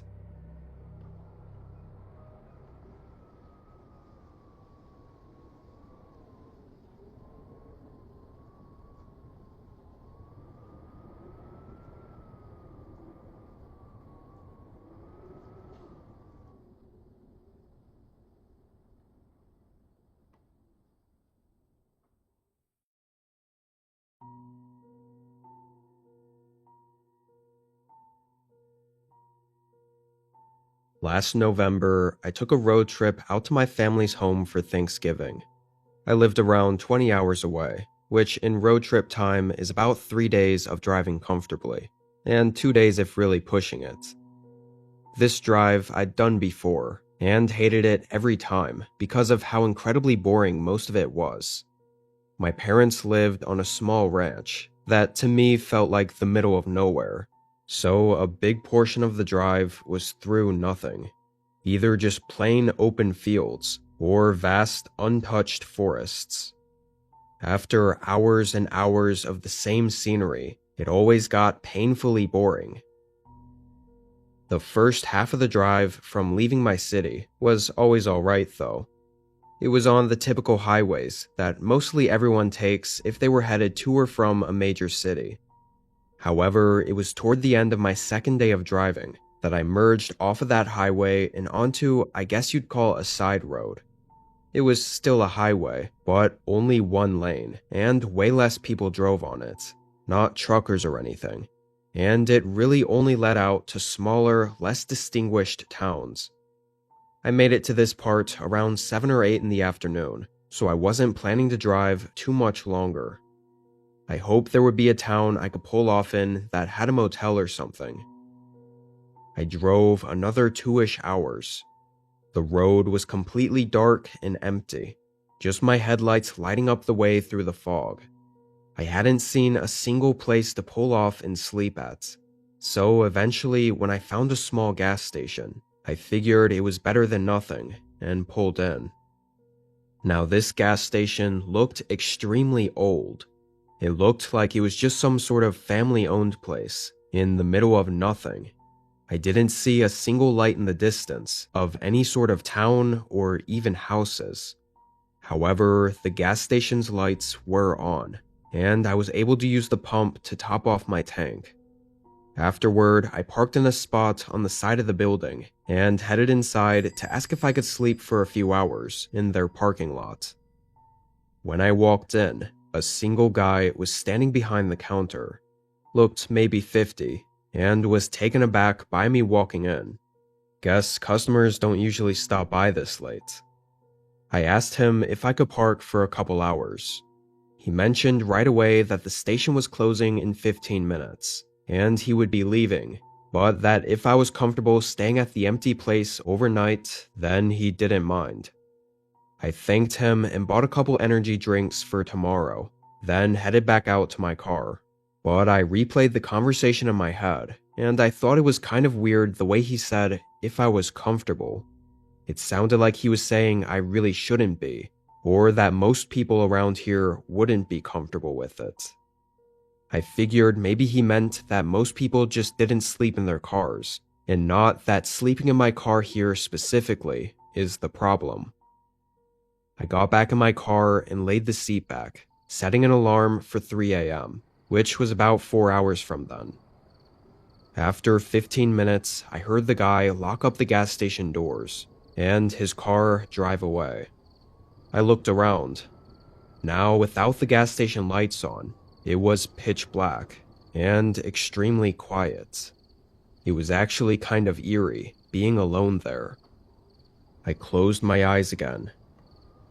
Honestly, I'm unsure whether I fell asleep or not, because my eyes were closed and I was trying to for so long, at least an hour or so, when I suddenly heard the sound of tires pulling into the gravel outside of the gas station. They got closer and closer, until I eventually opened my eyes to see what was going on. I felt my heart get a little faster, seeing a dark pickup truck right beside my car. What the hell were they doing here? None of their headlights were on either.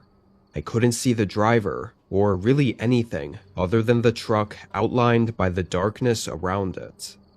But it was facing me, so I felt like there was a chance whoever was in there could see me. I got really uncomfortable and didn't want to take any chances. I quickly put my seat back up, turned my car on, and drove out of there. I hoped it was nothing, but the way it all happened felt really strange.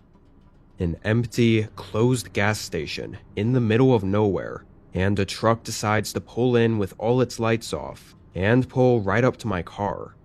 Couldn't really think of how that wasn't something bad. Getting out of there and back on the road made me feel a lot safer though. However, I barely got a quarter mile away from the gas station before I hit something in the middle of the gravel road. I only caught a glimpse of it in my headlights before my tire ran it over, and it sounded like a pretty bad hit. I quickly pulled off to the side and looked in my rear mirror, but couldn't get a good enough look, so I put the car in park and stepped out. Again, I noticed how quiet it was outside. Just the cold wind blowing around as I walked down the road and tried to see what it was that I hit. It looked like a large duffel bag, but like really large. And honestly, the reason I was so curious as to get out and look is because it kind of looked like a body bag. Maybe it was just my mind's tendency to always think the worst. But I didn't even get close enough to it before hearing the distant sound of tires pushing through the gravel down the road. I looked up and saw nothing but pitch black as the sound got closer and closer. I ran back to my car and got in. I glanced in my mirror as the sound got even louder before that truck suddenly appeared in my back headlights. Looked like they were going insanely fast, speeding right past the object in the road and suddenly slamming on their brakes and swerving behind my car, abruptly stopping. The front and side door both opened, and two men jumped out. But by then, I was already flooring it back down the road. I couldn't believe how much my hands were shaking as I tried to call 911. Each time, the call would connect for a couple of seconds, then the line would drop because I had no signal. Thankfully, I don't think the truck continued to follow me though, as I never saw them again. That stretch of road went on for maybe 45 minutes before I found a different road to get on that led to a more populated area. Calling the police at that point probably didn't help much, but I did anyway. Half-hour later, I got a call back saying they found nothing at all in the area. The rest of the drive, and honestly the entire trip, I was genuinely horrified of what I might have stumbled across that night. I don't know what that truck was up to, or what I saw in the middle of the road, but thinking about what it all could have been still gives me chills. I never took that way ever again, and haven't heard of any information as to what might have happened that night.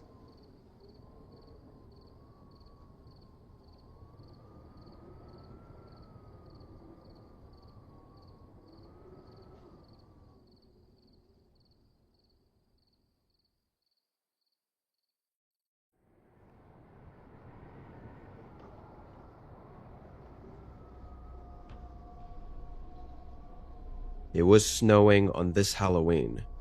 Me and my friend group were all planning to have a big night of trick-or-treating, but with the snow coming down pretty heavily, a lot of their parents wouldn't let them out for too long. To be fair, it usually wasn't this bad in October around here, but for the last week, our city was in the middle of an early snowstorm. Anyway, it ended up being just me and my friends John and Hayden. They were still able and willing to go trick-or-treating. We all put on some heavy snow gear, boots, jackets, hats, all that stuff. Pretty much the only parts of our costumes you could see were the masks we were wearing. We started trick-or-treating. For the first couple hours, there were a decent amount of kids running around doing the same as us. But once the sun got lower, it was basically just us three, walking around in the snow. We continued going door to door, eventually getting up to one of the houses on the corner of the block. There was nothing unusual about it. We went up, knocked on the door, and got candy from the older woman that lived there. But it was when we turned to leave the porch that we walked past a man on the driveway. He had a thick jacket on, and a really creepy mask. More creepy than the typical ones you see, as this one looked kind of realistic, even having long black hair attached to it, draping over his shoulders. Hayden said he recognized the mask as Momo, which if you were around on the internet about a decade ago, you've probably heard of it. It's unsettling to say the least, but definitely not something most younger kids would be comfortable with seeing, even on Halloween. We all noticed him and felt really weird about it. The man wasn't walking up or down the driveway. He was just standing there in the snow, watching us. We continued down the sidewalk, turning back a few times to look at him, but the blizzard quickly covered up our view of him. I think another thing that made us feel a little uneasy about it was that it was clearly a man, not a kid. He was tall and completely alone out there, so what was he doing? John convinced us to skip a few houses, just to be safe. I don't think any of us wanted to run into that guy again. We crossed over to the next street and got back to going door to door. Have to say, the whiteout from the snow keeping us from seeing anything more than a house or two down the road made things a lot more uncomfortable. We had no idea if the man was still out there. I think 30 minutes passed. The sun was fully down, and even the streetlights were barely beaming through the falling snow. It was around then that John said he had to go back home, since his parents told him to be back by sundown, if it was still snowing. Hayden and I walked with him back to his house, then decided on what to do with just the two of us. I know it hadn't really been that long, but by this point, neither of us were thinking about that creepy man anymore. He hadn't actually done anything, and we never saw him following us, so we had no reason to keep thinking about it. Me and Hayden went to a few more doors and got some more candy, before we both were getting really cold and found ourselves just not enjoying it too much. So Hayden split ways and went back home, leaving me to head back to my house alone. It was about a 15-minute walk away, but in the snow, probably longer. Almost immediately, once it was just me out there, it hardly felt like Halloween. Snow covering every inch of the neighborhood, and nobody else walking around. Literally just me. Once I realized that, I started getting a little paranoid, looking all around and hoping to see another group of trick-or-treaters. But instead, I saw something else. On the other side of the street from the sidewalk I was on, there was a forest, and through the trees, someone was watching me. At first, I just saw his figure, standing far back, and mostly covered by the darkness and the falling snow. But as I continued walking and looking across the street, the figure moved with me, matching my pace and staying in view of me. I started to walk faster, eventually getting to a turn where I could go deeper into the neighborhood, where there were more houses and no forests. But the figure followed.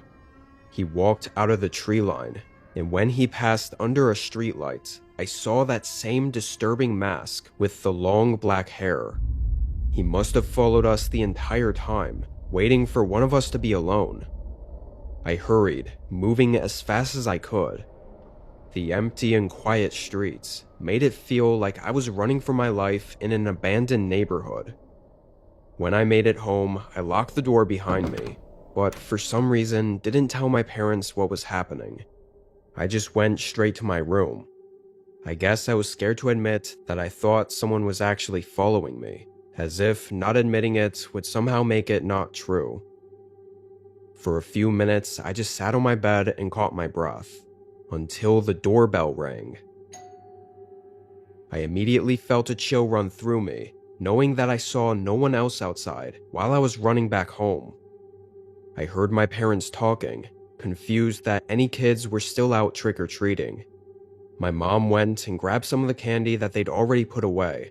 Then she answered the door. As she did, I quietly walked around to the hallway and looked down at who was at the door. My stomach dropped. It was the tall man in the mask, and although I couldn't see his eyes, I know he saw me at the back of the hallway. He didn't even take any candy or say anything to my mom. He just walked away. Likely, the man was hoping I would be alone. My mom found it really creepy and strange, knowing as well that it was an adult, but she assumed it was just a dumb Halloween prank. I never told her what really happened, or what that man was really trying to do that night.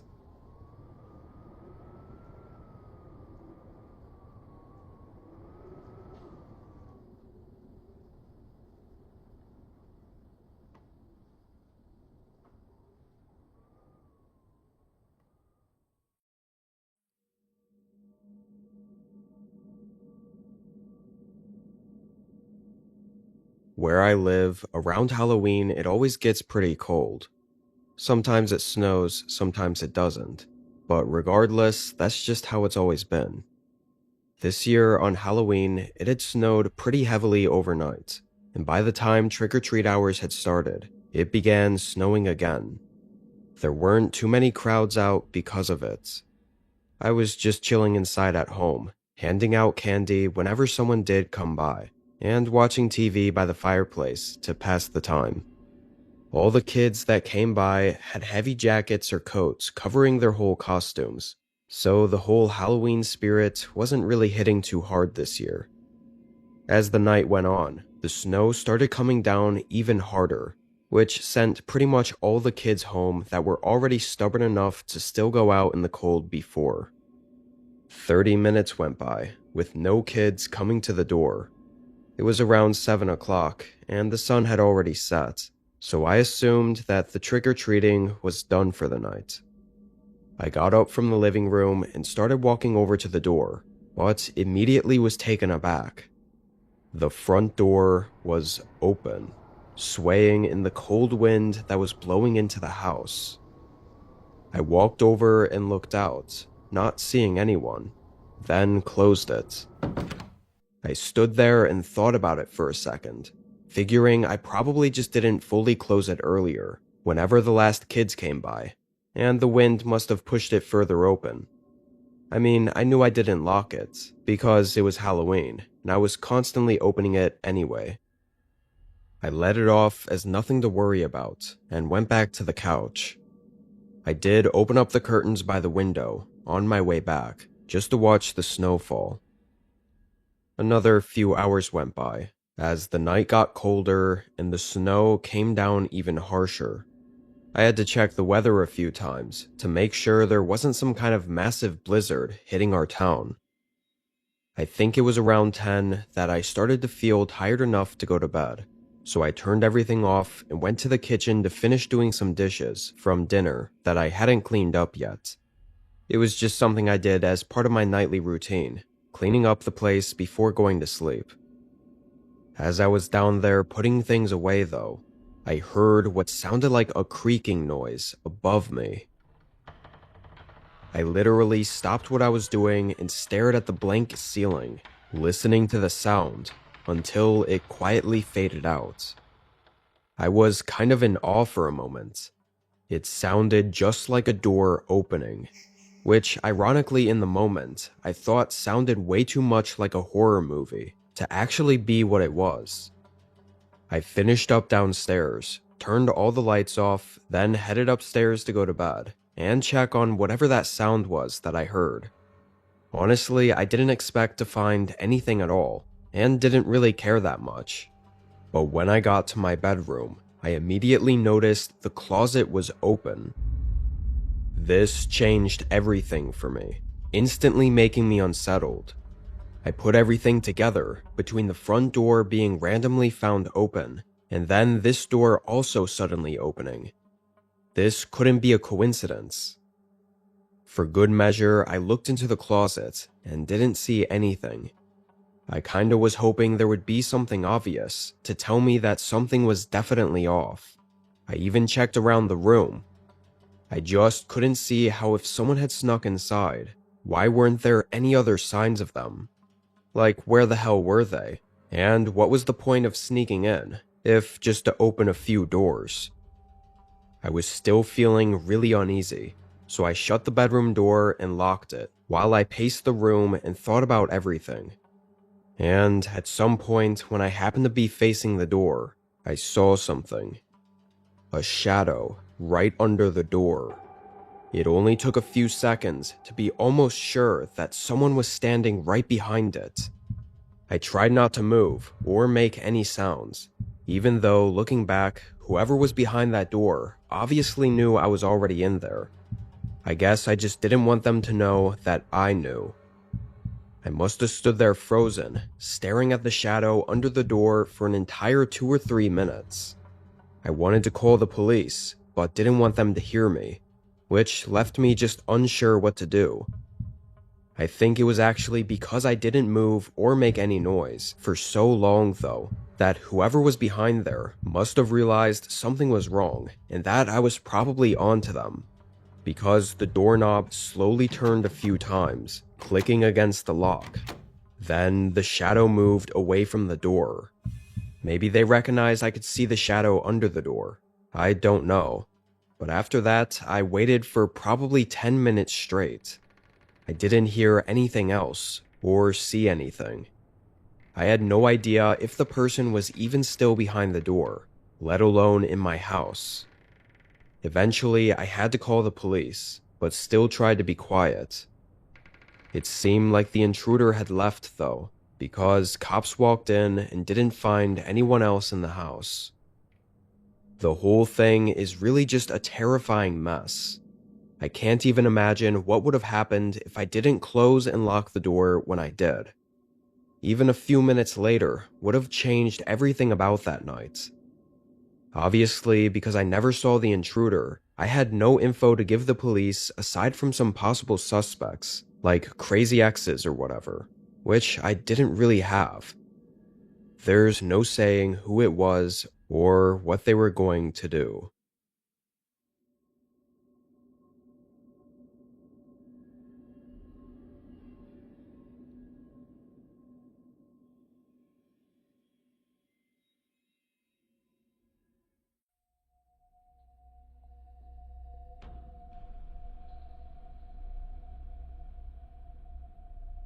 I'm 32 and live in a small home on the countryside. This night was pretty much going normally, up until just before bed. I had this day off and was home all day. I didn't notice anything unusual. Around 9 p.m., I went up to my bedroom and got ready for bed.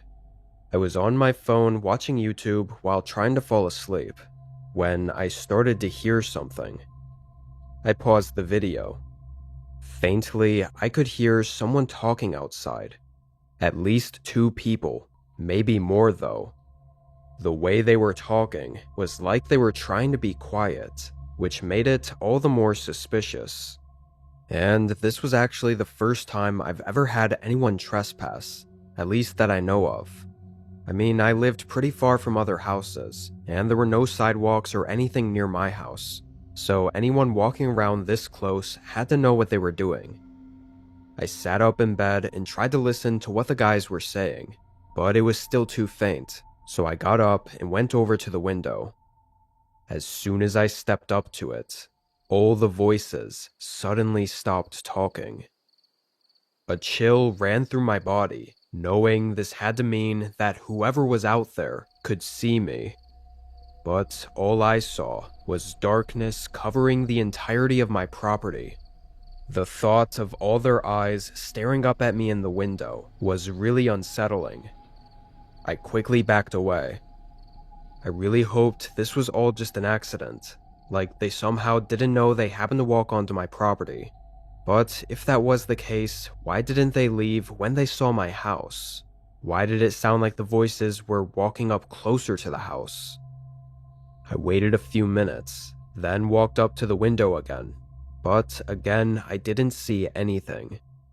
I then went downstairs and up to basically every window, trying to see anything at all. It was the fear of not knowing what was going on, or where they were, that made it so unsettling. I think it was probably 30 minutes after initially hearing the men outside that I decided to risk opening the front door to get a better look and listen. I turned on the light, opened the door, and stepped onto the porch. After a few seconds, I stepped a bit further from the door. I didn't hear anything but the wind and the soft sound of crickets in the distance. And past the light, it was way too dark to make out any shapes of trees or anything. But as I stood out there, an overwhelming feeling came over me. My eyes started shifting all around, and I became very paranoid. It was like I could sense multiple eyes looking at me from somewhere. I quickly hurried back inside and locked the door. Probably just a gut feeling, but it felt like something was about to happen. I don't know what, but I didn't want to find out. Once I was inside and with all the doors locked, the feeling faded away, which made me think it really was just a feeling. I grabbed a glass of water and went back upstairs, letting myself calm down and relax before getting back in bed and trying to fall asleep. Took a while, but I did manage to. Had to have been asleep for a few hours, but I was woken up violently by a crashing sound from the hallway just outside my bedroom. I jumped out of bed, heart racing, sprinting up to the door and opening it. I looked into the hallway. There was shattered glass spread all over the floor. Someone had thrown a rock straight through the window that was on the back hallway wall. I genuinely couldn't believe it and stood in shock for several seconds as I processed what this meant. Then I heard the voices again, multiple, all yelling commands at each other, and in between their shouting were heavy slams against the front door. The weight of it shook the whole house. Among the heavy slams, more windows were getting shattered as I went back into the bedroom and locked myself in. I dialed 911. It was while I was still on the call that I heard the terrifying sound of the door crashing open and multiple people running into the house. Their footsteps ran through the bottom floor. I could even hear some of them laughing. The operator on the line said an officer was 5 minutes away, but knowing the group had already broken inside and could probably easily take down the bedroom door, I didn't feel safe waiting. I went up to the window and opened it. Because this place was a ranch home with sloped ceilings, this window gave access to the roof. Obviously, you weren't supposed to get onto the roof from there, as it was incredibly dangerous, but I felt like I didn't have a choice. I crawled out and onto the roof, then closed the window and moved further up to the top. A minute later, the men started banging on the bedroom door. A couple of them yelled to open up, some even using a jokingly friendly voice. It was sickening. Then, it only took a few hits before they bashed it open. Their footsteps scattered around below me. After looking for 30 seconds, I could hear them getting frustrated. They moved through the entire upper floor, probably double-checking every room. After that, I really don't know what was going on. They remained inside the house, though, until police sirens were coming up in the distance. Then the group ran back out of the house and straight into the darkness. I stayed on the roof until officers were inside and able to help me down. I still can't believe I got away from that. A whole group aggressively breaking into my home on the countryside in the middle of the night while I was alone. I can only imagine what they were trying to do. My home was basically trashed, but nothing was really missing, which unfortunately means they definitely were looking for me. I don't know if it was me specifically, or they just happened to choose my house just because, but I don't think I'll ever know.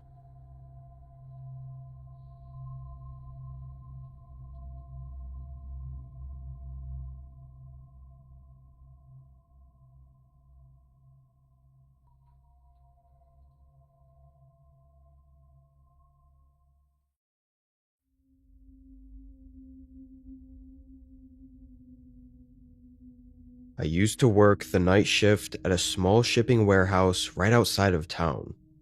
It wasn't a big place, just a long concrete building with 3 loading docks, a tiny office, and endless rows of metal shelving.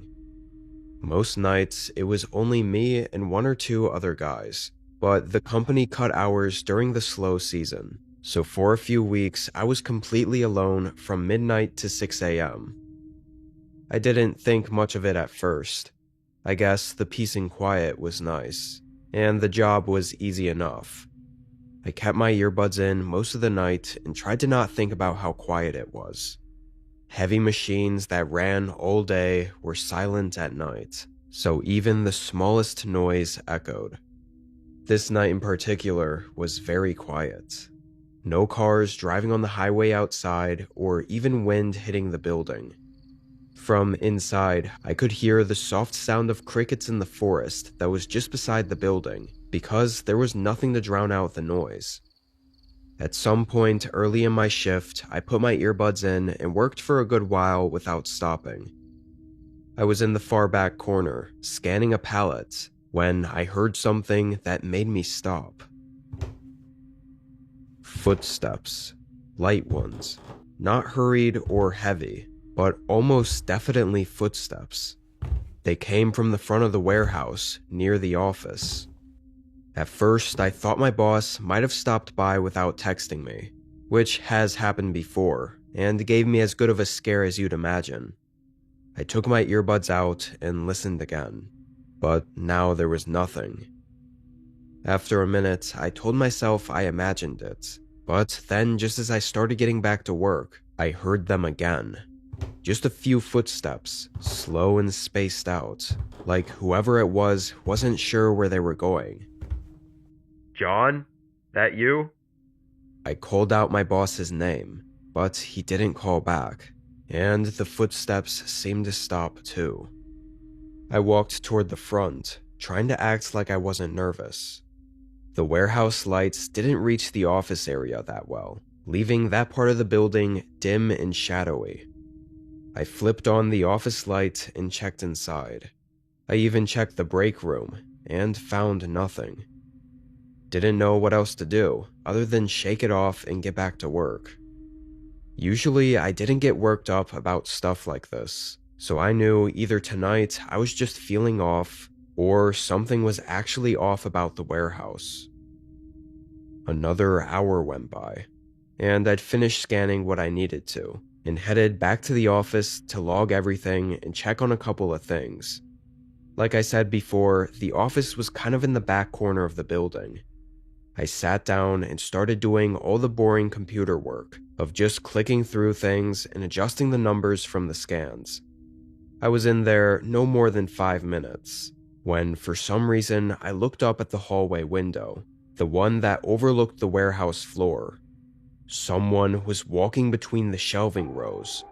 Just a silhouette, barely visible, but I felt like even from the quick half look I saw, the movement was clearly someone walking. I stood up so fast the chair tipped over, and I shouted hey at them to try to get them to stop. My voice resonated down the warehouse, but after they disappeared out of view behind the shelf, I didn't see anything. I grabbed the nearest thing I could find to defend myself, some old metal tool from the desk, and stepped outside the office. I started slowly walking down, and I kept calling out something along the lines of, "Who's here?" and "You can't be in here," over and over. No matter how hard I tried to fake it, my voice didn't sound confident at all. I moved aisle by aisle, checking corners and even looking behind boxes where a grown adult couldn't possibly be hiding, and yet I still found no one. Eventually, I made it to the far back wall, and every row behind me was empty. I sort of stared at the warehouse with this blank stare, trying to understand this. The only other place I could look were the couple side hallways that I guess if it really was a person I saw, they could have snuck into, but I felt like I would have heard the heavy metal doors opening and closing. But there was no way I'd be able to get back to work without checking. I opened one of the doors and looked down. This area I hadn't really been to. I think it led to all the manager's offices and stuff like that I had no business ever being in. I didn't see anyone though, so I turned around and let the door start closing behind me. And just when I did, I heard the sound of a door opening from down the corridor. I quickly spun around and grabbed the door before it shut, looking down the hall again. There was a man now, standing right at the end of the corridor. He looked early 20s, but not like the normal young guy you usually see.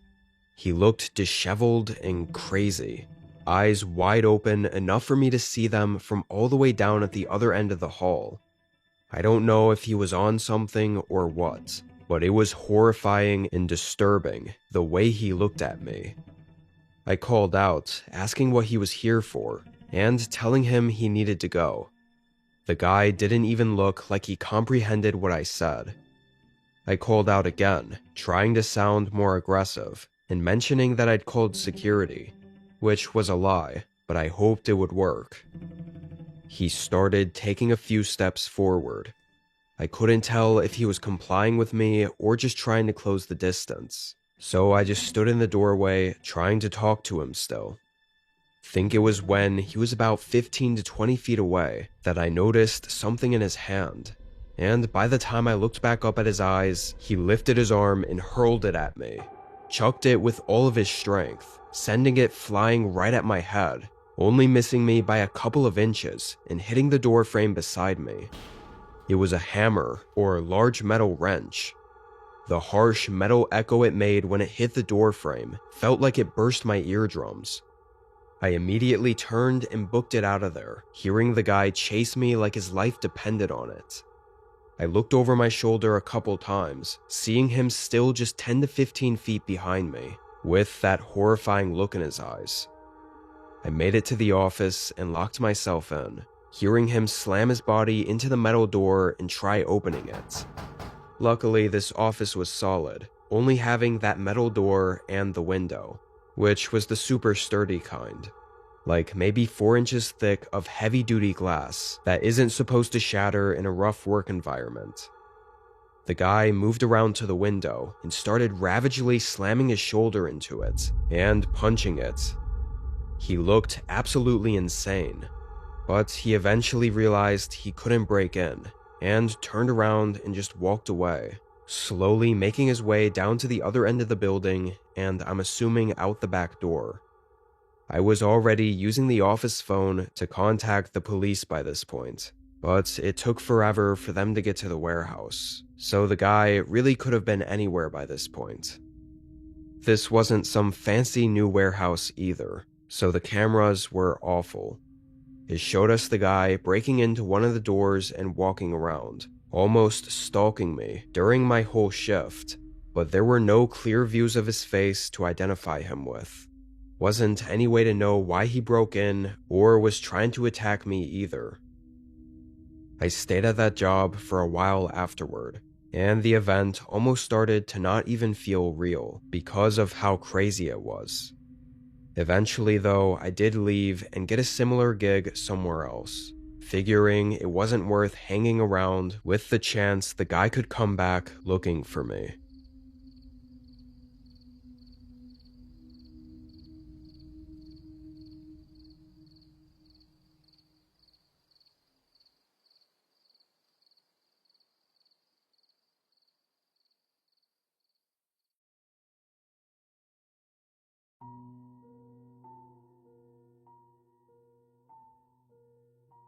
I was 18, still living with my parents, but because I was old enough, they could leave me home alone without it being a problem. This was one of the times where my parents were gone for I think a couple of days. Our home wasn't anything special, really just a typical neighborhood home in the suburbs. And as far as these sort of days go, I usually just sat around the house and watched TV or played video games.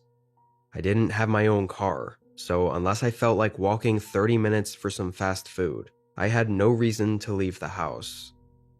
In the morning, I pretty much just stayed in bed for a few hours watching TV, then finally got up to start my day, heading downstairs to the kitchen. Almost as soon as I got downstairs and started making breakfast, my friend sent me a text. I assumed he was just waiting for me to get online, so I finished making breakfast before even checking it. But when I did finally open it, I was a little confused. He said, "Who's the guy outside your house?" I genuinely was caught off guard by that. I responded, "What?" and went to the front window to look, but nobody was out there. No cars, no people, just an empty, quiet neighborhood. My friend's house was directly across from mine, and I didn't see him in the window or anything, so I was confused. After a minute, I decided to just call him, figuring it was some stupid joke he was trying to pull. He was the kind of friend to say stupid stuff like this sometimes, to mess with me. But this time, I really didn't see where the joke in it was. He answered, and didn't even try to play it as a joke. He was serious, saying he actually saw some guy outside my house that he'd never seen before, and the only reason he even mentioned it was because the guy seemed like he was trying to look into the windows. That was super weird, but neither of us could figure out who it was or what he was doing, and with him not there anymore, we kind of just moved on from it and hopped on a Discord call to play video games for a few hours. I only went downstairs once during that time to refill my water, and I did a quick look out the window again, not seeing anyone. We were online until probably 5 or 6 before getting off the call. All I remember was that it was already dark outside, and I realized how much time had passed. I got up and went downstairs. I started making a quick dinner, unsure how I'd spend the rest of my night. Probably just watch TV in my room, But while I was in the kitchen cooking, I saw a shadow move or flicker on the wall in front of me. I immediately turned around. I saw nothing, no movement or anything in the living room that could have moved, until I saw the window. I walked up to it and looked out. It was dark and still. I didn't see anyone. The image of someone possibly staring at me from outside gave me chills though, but I thought I was probably just on edge. I mean, the shadow I saw could have been a car passing by or something. I was sure it was nothing to worry about. I finished making dinner and went upstairs to my room to eat, then laid in bed and watched TV. I was up there for at least an hour, maybe a little more, just zoning out and half watching whatever was on. At some point, as it got later and darker in my room, I realized I hadn't turned on any of the lights upstairs. It was just the TV lighting up my room, and I kept finding my eyes shifting and looking at the crack under the bedroom door, seeing it was completely dark in the hallway outside my room. Usually that would never bother me, but this night it just felt off. Eventually I paused the show and decided to get up and grab a snack from downstairs, though it was more of an excuse to go around and turn all the lights on as well, and hopefully shake whatever feeling I had. As soon as I opened my bedroom door though, the feeling grew worse. It felt like the house was too quiet, and the hallway was eerily dark. I flicked on the light, seeing it was just an empty hallway, and feeling silly or almost annoyed with myself for being creeped out. I headed downstairs. Before getting a snack, I checked out the windows. This paranoia I was feeling wasn't something I think I'd ever felt before, at least not to this degree. I even left all the lights on downstairs, knowing that I wasn't planning on coming back down before bed, just so I didn't have to think about it being pitch black down there. I started going back upstairs, but on my way up the steps, I paused. I thought I'd heard what sort of sounded like my footsteps resonating through the house, but it didn't quite sound right, and I'd never heard the house echo sounds like that before. I took a few steps down and then back up, and it didn't make the same sound. I stood there unsure for a moment, replaying what I'd heard over and over in my head. I felt my eyes get wider and my heart begin racing before I bolted up the stairs and into my room, locking the door shut and calling the police. I was 99% sure that what I'd heard was someone else's footsteps in the house matching mine, almost like they were mimicking me walking so that I wouldn't hear them coming up behind me. When I was standing on the stairs thinking about it, I realized that was exactly what it sounded like. After the police were on the way, I called my friend, asking if he saw anything. He said no, but went to the front window while we were on call, trying to look around. It was a couple minutes later, he suddenly said, "Oh shit," and saw some guy leaving out of the window on the side of my house and running into the trees. He said it looked like the same guy he saw before. I couldn't even speak for a minute, terrified of how right I was about my paranoid feeling of not being alone. When police made it, I stood outside with them while they did their whole investigation. My friend also came out and talked to them. It didn't lead to much though, aside from the promise to search for the man and follow up if there's any leads. They did, however, compare it to a similar incident from a couple weeks ago in a nearby neighborhood, where a kid was also home alone and some guy was creeping around outside, eventually coming up to the window and trying to convince the kid to let him in. In both cases, though, it isn't really clear what he was plotting. Kidnapping is the obvious answer, but he didn't seem to have a car, so dragging a kid kicking and screaming out of a house didn't seem likely to me. I don't know what was going to happen that night, and I never found out, because the guy is still out there, probably still creeping around and stalking someone without them knowing it.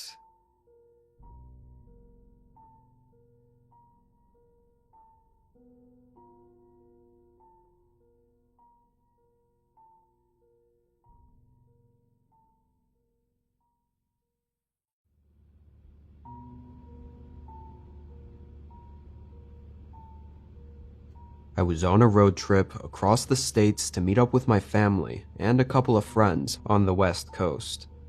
On the way there, I booked a cabin to stay at just for the night. Plan was to only be there for 10 to 12 hours. Basically just eat dinner, shower, and sleep. Then head back onto the road first thing in the morning. When I arrived, I'd been on the road for 9 hours already and was very tired. The cabin was a lot more isolated than I thought, though. It could have just looked that way because it was in the middle of the night and in the woods, but it definitely wasn't what I expected. I think I was expecting it to be part of a whole row or cluster of other cabins that people also rented out, but it wasn't. It just sat alone. I parked in the gravel in front of the cabin and headed inside. Oddly, the front door didn't match the rest of the cabin. It wasn't an issue by any means, but it was just very noticeable, and I thought it was a weird decision. It was a modern, heavy door, while the rest of the cabin was all wooden and old. Anyway, this cabin was just a single room, with a bed, kitchenette, couch, and TV all crammed into the small space. It had a very old-timey feel. I wasted no time getting dinner ready, eating, and then getting ready for bed. I was pretty tired, so I passed out really fast. But I think only an hour or so after I'd fallen asleep, I woke up. Not to a noise, but a feeling. I know it sounds crazy, but when I woke up, I just felt really uneasy for some reason. I sat up and just listened for a moment to make sure it wasn't anything I heard, but the cabin was silent. Still unsure, I peeked out the window next to me. I didn't expect to see anything, but when I looked out, I could immediately see something moving in the woods. It took me a few seconds to really tell what it was, but by the way the figure moved, I was pretty sure it was a person. What the hell were they doing out here? I'm not exaggerating when I say it was pitch black outside. The forest was dense, and no light from the moon or stars was coming down. I could only watch them for 30 seconds before they were completely out of view. I stayed by the window for a bit, waiting to see if they appeared again, but after 5 minutes, I laid back down. Tomorrow was going to be a long day of driving. I tried to close my eyes and drift back into sleep, but I was probably laying there for 40 minutes, still eyes closed and not being able to sleep, before I heard something outside the cabin. There wasn't enough time to even comprehend what it was before a knock came at the door. Again, this whole cabin was one room, so the door they were knocking on was literally just a couple feet from me, and there was nowhere else to hide or exit from. I jumped up from the bed. My head was spinning. I don't think I'd been that scared in my entire life. Then, a man's voice yelled from the other side of the door, Hey, open up. Open the door now. I know you're in there. Open the fucking door. His voice was aggressive and angry, and only had me even more horrified. I didn't know whether to respond or what to do. They clearly knew I was inside. I mean, even my car was out front, practically giving it away. I got my phone and dialed 911. It took a minute for the call to go through. I think my phone had no service, so it was trying to use data, and it was just struggling. But when it got through, I got online with an operator who said an officer was on the way. The guy outside the cabin was still hitting the door. Honestly, I couldn't tell if he was just banging on the door or actively trying to break the door down. He never got in, though. After a minute or two, I heard him leave the porch. Then I heard glass shattering, which I knew was from my car. When cops pulled up, he wasn't there.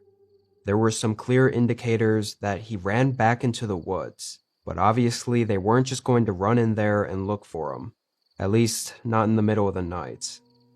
But when the owner of the cabin was contacted, things got a little weird. He admitted that a previous resident had a similar incident, but they never contacted the police about it. Apparently, someone came knocking on the door in the middle of the night and was yelling at them. The next morning, after the one staying there had left, the owner found the door bashed open, like broken into with a sledgehammer or something. I guess the owner thought if he reported it, word would get out and nobody would want to stay there. So he kept it on the low and just replaced the door with something heavier and more sturdy. Really weird. I don't know how to feel about that. End of the day though, I was just glad to get out of there and go see my family and friends. Maybe I could have done more about it, but I just wanted it to be over with. What that man came to the cabin to do will be something I continue to think about likely for the rest of my life.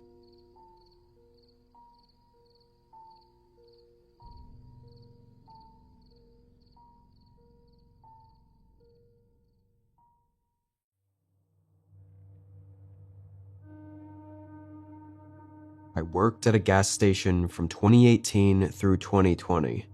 Not the best job I've had, but it worked for the time being. As far as my shifts, I always tried to get my manager to schedule me for the overnights. I knew it'd be less work and I'd be alone. The first year, I did mostly regular shifts though, but on my second year, he finally started giving me overnights. I will say, although I was right about it being less work and nice to be alone, I didn't take into account just how boring it'd get. The business really slowed down past 10 p.m. Like, nearly nobody came through, and if they did, it was just to get gas outside, so I'm not kidding when I say I didn't have to do anything. I found myself doing whatever possible just to pass the time. Sometimes I'd even go outside and walk around the parking lot, completely out of boredom. Anyway, this night I assumed was gonna be like every other. By 12 a.m., I was looking for something to keep my mind busy.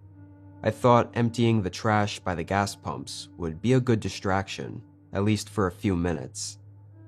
I grabbed some trash bags and headed out there, emptying a couple of garbage cans and heading around to the back of the building to toss them in the dumpster. When I tossed them in, I nearly had a heart attack. There was a guy standing right behind it. I didn't notice him when I was walking up. Oh, sorry. I didn't see you there. I said nervously, mostly just embarrassed that I got jump scared and not yet fully processing it. The man didn't respond and just kind of stared at me with this weird, emotionless gaze. As I walked back to the front, I realized how weird it actually was that he was behind the building near the dumpsters. He didn't look homeless or anything, so what could he possibly be doing back there? I looked back a few times as I emptied the other garbage cans, then a little more cautiously went back to throw them out.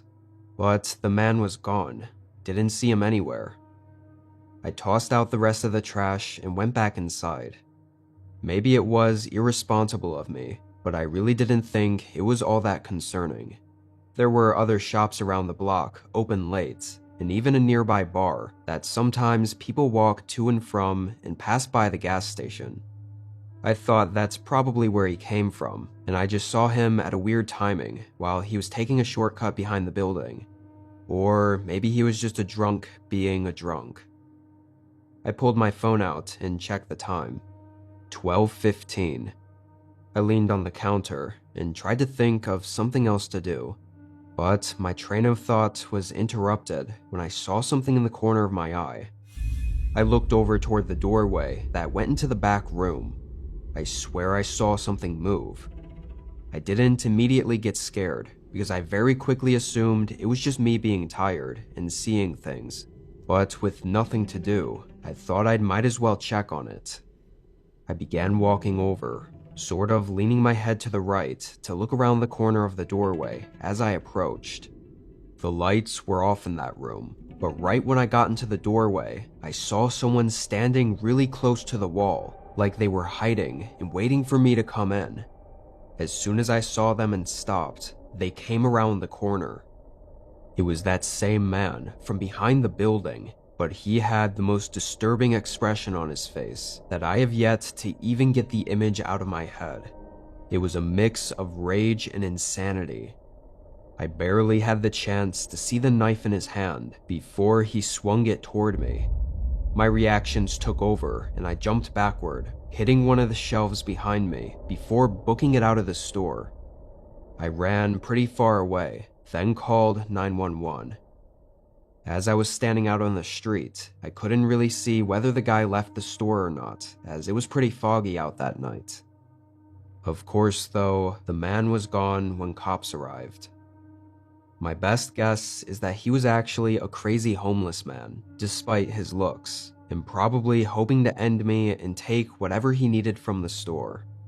He also could have just been absolutely insane and had an urge to do something horrible that night without ever being provoked. Who really knows?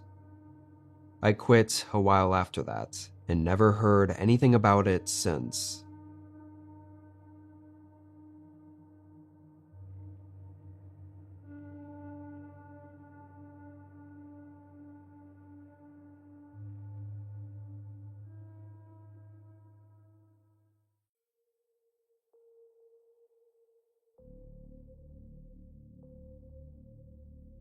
I was chilling at home this night, just like any other. There really wasn't anything interesting going on. I was just enjoying my time sitting on the couch and watching TV, staying up late to take advantage of the long weekend. I guess I should mention I lived alone in a typical suburban home. I had a pretty nasty breakup a few months prior, and after it was all said and done, I decided to keep the house rather than sell it. But that's a story for another day. It was around 10 or 11 p.m., and I was sipping on a nice cold can of Budweiser when a sound came from out of nowhere.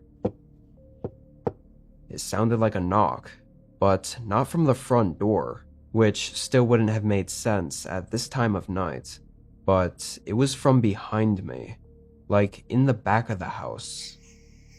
I left the TV running and walked around to see what it was. To me, it sounded like something tapping on a window, but that had to not be right, so I assumed it was maybe something falling over. I walked through the hall and peeked my head into the family room, and then the kitchen, but there was nothing to see anywhere, so I just went back to the couch. I might be a little less cautious than the average person, because I really thought nothing of it. Like, I didn't care whatever it was, because it had to be nothing important. I stayed on the couch for a while, still just drinking and chilling, before I heard it again. Tapping on a window. After hearing it that second time, I was almost certain that that's what it was. I got up and went around to the other rooms again. This time, though, something was immediately off. One of the windows in the back of the room was open, and so was the basement door. If it were one or the other, I probably could have thought my way out of believing someone broke in, but both suddenly being open, and with the sounds I'd been hearing, I knew it was too much to be nothing. Now, I know how stupid of a decision it was, but at the time, I felt like I had to check the basement. I think the alcohol gave me some poor judgment, and to be honest, I was a pretty big guy with a big ego, so I wasn't about to run out of my house and let someone else get away scot-free. I looked down the dark and empty staircase for a moment. Somehow, there wasn't any sound coming from down there. I took a few steps down the creaky stairs and flipped on the dim lighting. Since moving in, I don't think I'd ever gone into the basement at night. I just never had a reason to. It was unfinished and kinda useless, so when I got to the bottom, I was caught off guard by just how little I could see. The lights barely did anything. There were dark corners all over that anyone could be hiding in. And that's when the fear really started kicking in. I sobered up real fast, and I got the hell out of that basement. I closed the door behind me and moved the nearest large piece of furniture to block it. I called the police, and by some odd chance, an officer happened to be just on the other side of the neighborhood, He got there quick, coming in with a flashlight and his gun drawn as he searched the basement. Didn't take him but 10 seconds to find a man crouched down in the dark corner right next to the stairs. I must have been just 3 or 4 feet away from him when I was down there. The man was armed, too, with a large kitchen knife. Thankfully, he didn't fight the cop, though, and went down easy. As far as why he broke in, it beats me. The man said he was just trying to shelter from the elements, which made no sense because it was pretty decent weather outside, and from what they could find, the man wasn't even homeless. He had an apartment downtown and a regular job. That was probably the closest I'd been to having my life cut short, and it's really disturbing how completely out of nowhere it would have happened, and for no known reason. Guess this is a lesson to never let your guard down too far, even on a seemingly uneventful night.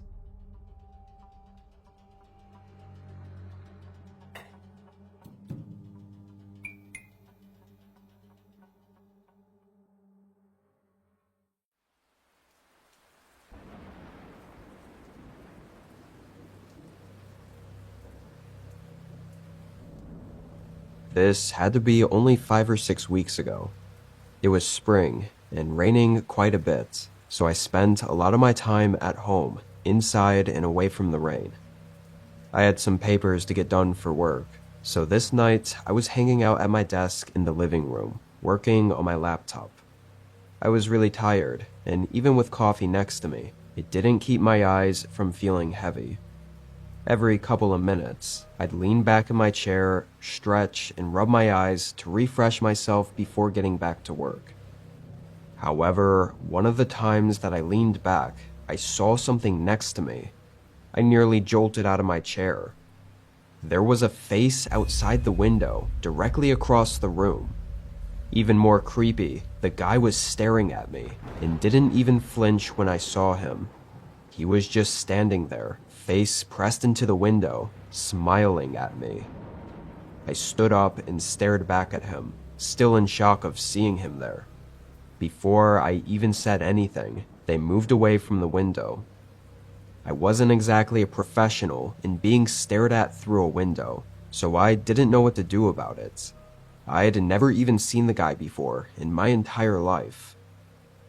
Eventually, I walked up and looked out, but whoever that was gone.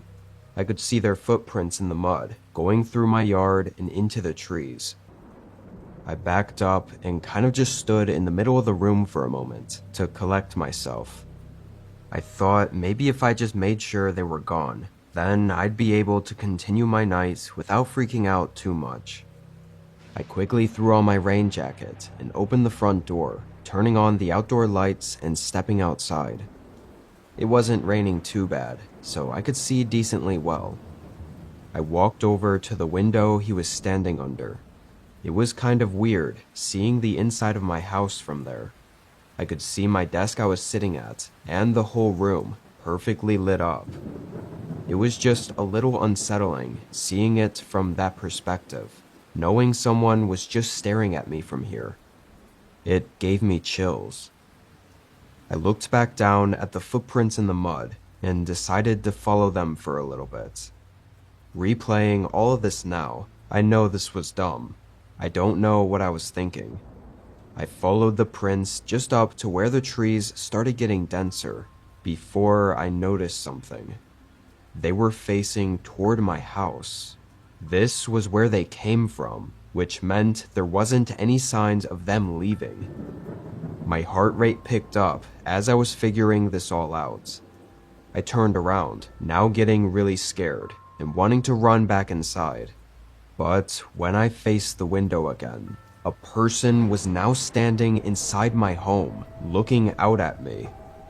I didn't skip a beat, running down to the road and banging on my neighbor's door. They woke up and let me in, calling the police for me. No one was there when they got there, but they found the back door was forced open, which likely happened just as I went outside to look for them.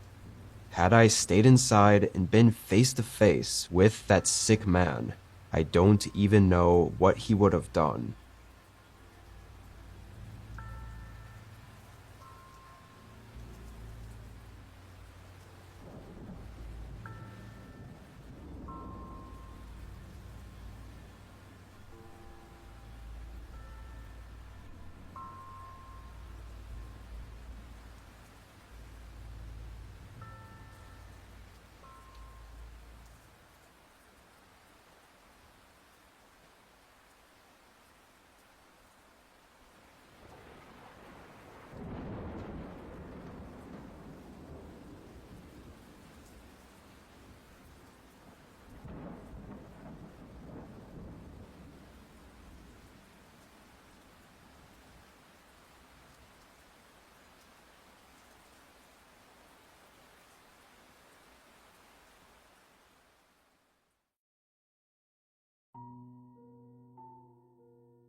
In 2016, I made a trip down to my father's old cabin. It was 6 hours away in the woods outside of the hometown he grew up in, which was no longer even a town. Just an abandoned row of old buildings and stores along a deserted road. We'd never really go to his cabin because he said there wasn't much of a reason to once the town was gone. But after he passed away, I figured it'd be nice to take a trip down there to visit the home he once built. I knew it'd be in real bad shape, and I wanted to do some restorations on it as best I could, just to keep it standing and preserve it for as long as possible. If anything, I hoped the trip would clear my mind a little and give me some peace and quiet. I drove there, arriving at the town and parking my car behind one of the abandoned gas station buildings, then walked on the thin, rugged, winding trail 2 miles up to the cabin. I had all my backpacking gear, and brought along the tools I'd need for the job. There was a part of me that knew it might have toppled already, so I was prepared to camp the night in a tent if I had to. Luckily, after making the long trek through the woods though, I found the cabin still standing. It was in a small clearing in the trees, just a basic rectangular log cabin with vines and greenery growing up the outer walls. When I walked in, I noticed there were no locks on the door, and found the interior to be in pretty awful shape. Trash scattered everywhere, and a musty, unpleasant smell filling the room. It was clear that at some point, someone realized this place wasn't in use, and probably had stayed here, maybe for a while, although it seemed it wasn't recent. No signs of anything being there for a couple years or so. I moved what I could into the corner of the room, making a flat space to put my stuff, and with the sun already setting, I unrolled my sleeping bag and just settled in. I should mention, although I didn't hear or see anything that night, I couldn't sleep for any longer than 30 minutes at a time before waking up with a strange, disturbing feeling. It made for a really bad night. I got up at sunrise, groggy and wondering if this whole trip was a mistake. I used my little camping stove to brew up a coffee, then took a walk through the woods to clear my head. It was still kind of dark, the sun only barely peeking out through the trees. A little ways in, I found an overlook, sort of a hill where I could see above the tree line. Thought it'd be a great place to watch the sunrise, but I found something else. I could see the abandoned town from up there. It was very far away, but there was a light. Looked like it was from a window in one of the buildings. I couldn't tell from that distance if it was from a house or a store, and it turned off suddenly a minute later. It made me worry a bit about my car, but mostly I was just surprised anyone else was around here. Likely, it was just some urban explorers checking out the town, and nothing to worry about, although it was a really big coincidence. I sat on the hill for an hour watching the sun come up, then walked back through the woods to start working on the cabin. First thing was to reseal and clean up the outside. I will say though, the whole time I was out there working, I kept getting that feeling, the one I had during the night. Every time I looked back at the woods, this eerie sense loomed over me. It took me a bit to really understand what it was that I felt, but eventually I managed to grasp what I think it was. I felt like I wasn't alone. I kept working, but constantly looked over my shoulder. The possibility of anyone else being out here was genuinely impossible. The abandoned town, sure, but here, some random woods with nothing but a decaying cabin. I thought I must have been on edge for reasons that were beyond me. Once the sun was going down, I headed inside, testing out the old wood stove. These things seemed to be undying, as it fired up no problem and warmed up the cabin. I sat near it and just watched the flames, listening to it crackle as I thought about everything. My dad, this trip, just life in general. But sometime later in the night, the crackles in the flame were suddenly accompanied by a similar sound.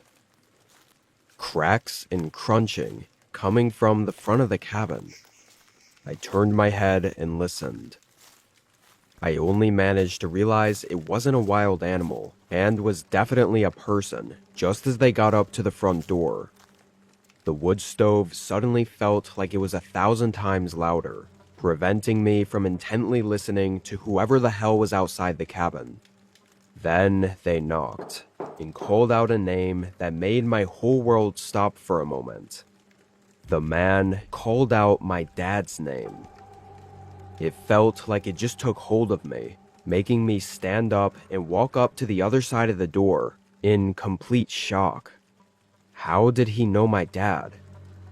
I couldn't resist calling out and asking who he was. The man outside hesitated. I think he knew after I spoke that I wasn't my dad. I'm an old friend of the man who built this cabin. Was hoping I'd get to see him again. The unknown man spoke. I got a little closer to the door, the urge to open it and have someone to talk to about my dad, to hear stories and everything. But still, something kept me from opening it. Why was he even here? I asked, and the man said he lived in that old town. After thinking for a second, I decided to share that I was the son of the man he was looking for, my dad, and he had passed away. The man behind the door paused. I'm real sorry to hear that, kid. Wish I could have seen him one more time. Initially, it felt nice to hear that, but I quickly sensed something was off about the way he said it. Something in his voice. It wasn't the sadness I was expecting from someone who just found out they lost a friend.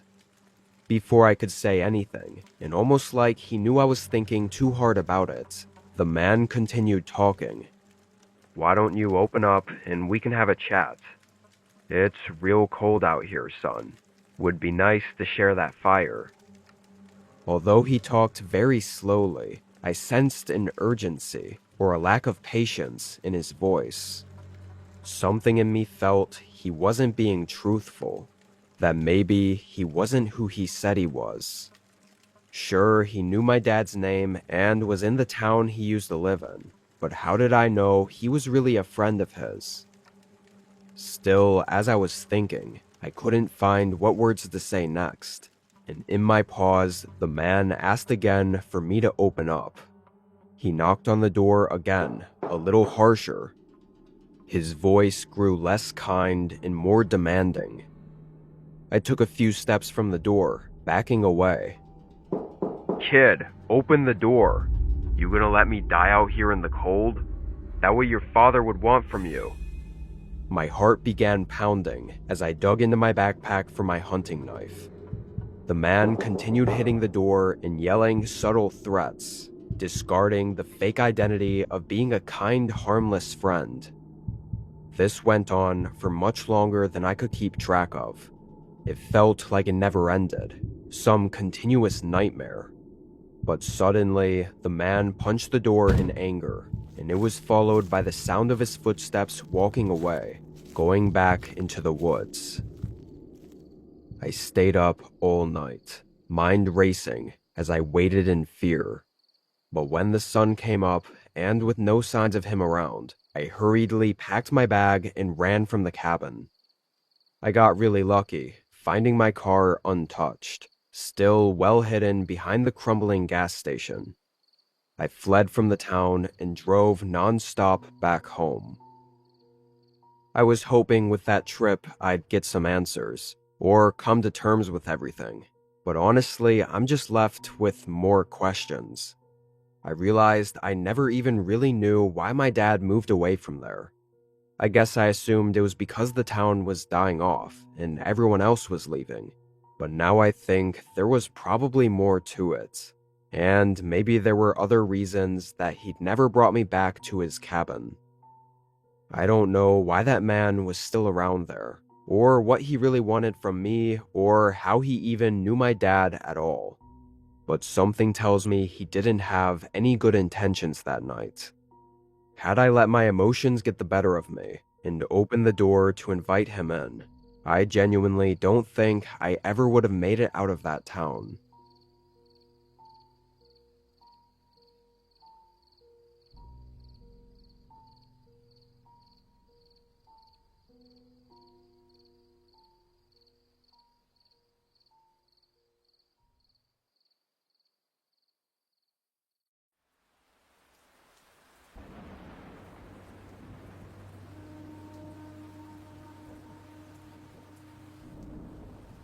I'd gotten home from work at 9:30 this night and made a quick bowl of cereal for dinner, then went right to my room where my gaming setup was to stay up late and game with the boys. They all worked later shifts too, and I guess were running a bit late, so I sat there and finished my food, then started gaming without them while I waited for them to get online. In the middle of a game, my phone started ringing. I checked it, thinking it was one of my friends, but it was just some random number. I let it ring through, but just a few minutes later, my phone rang again, and it was the same number. I actually found this to be really weird, because usually scam calls don't call immediately twice in a row, at least not from the same number. I declined it, but as you could have guessed, they called back right away for a third time. Figured there was no way this was a scam, and had to be a friend using a different phone or something. I picked it up, but didn't say anything at first, waiting for them to speak. But after a few seconds of silence, I said hello. Still, no one responded. I knew it wasn't a dead line though, because I could hear wind in the background. Someone was definitely on the other end of the line. I hung up after 15 seconds, getting kinda creeped out. A few minutes later, my buddies got online, and of course the first thing I asked them was who was messing with me. At first, they pretended like it was them, but they were clearly just joking around, because they actually had no idea what I was talking about. They agreed it did sort of seem like a prank call, but at the same time, what kind of prank is it just to call and not say anything? We left it unknown and just started gaming. Oddly, as soon as I was on call with my buddies, the calls stopped coming in. Couple hours went by, and I'd entirely forgotten it ever even happened. At 2 a.m., we finally decided to call it for the night. We hung up the call, and I stayed at my desk for a minute, when suddenly I felt my phone vibrate. I looked over and saw it was a text.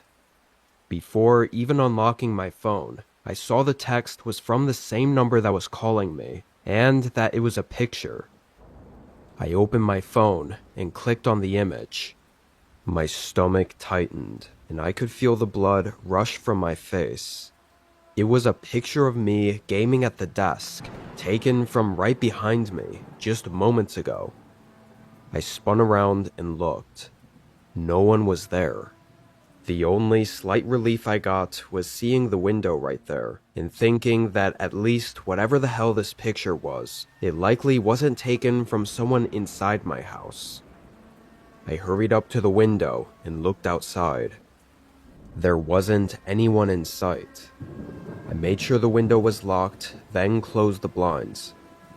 I went back to my desk, still feeling really unsettled as I stared at the picture still up on my phone. I knew how serious and insanely creepy this was. I saved the image and quickly sent it in the group chat with my friends, praying it was somehow one of them pranking me. But none of them even joked this time. They were all telling me to get out of there or call the cops. I felt my heart start pounding as I quietly opened my bedroom door and looked out into the rest of my home. It was real quiet.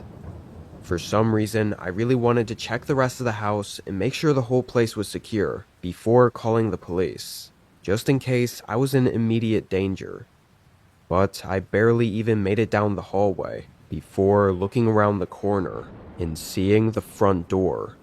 It was wide open. I don't know how, but somehow it was like I knew that someone was just around the corner from me, and I instantly sprinted back to my room and locked the door. Immediately, footsteps came from down the hallway, but he walked slowly, stepping right up to the other side of the door, and then knocked on it. I saw the door handle move, then he knocked a few more times. He never spoke a word. I started a call with the police, but this whole thing didn't last more than 30 seconds. The man behind the door suddenly backed away, and I'm assuming just left the house. A few officers came by and did their investigation, but I didn't get the answers I hoped for. The number he called and texted with was a burner phone, didn't link to a name or anything, and I never actually saw the man, or had even a single hint as to who it was, or why any of it happened. Even now, I can't help but get paranoid sometimes, because what's stopping him from coming back and doing the same thing again, or something even worse?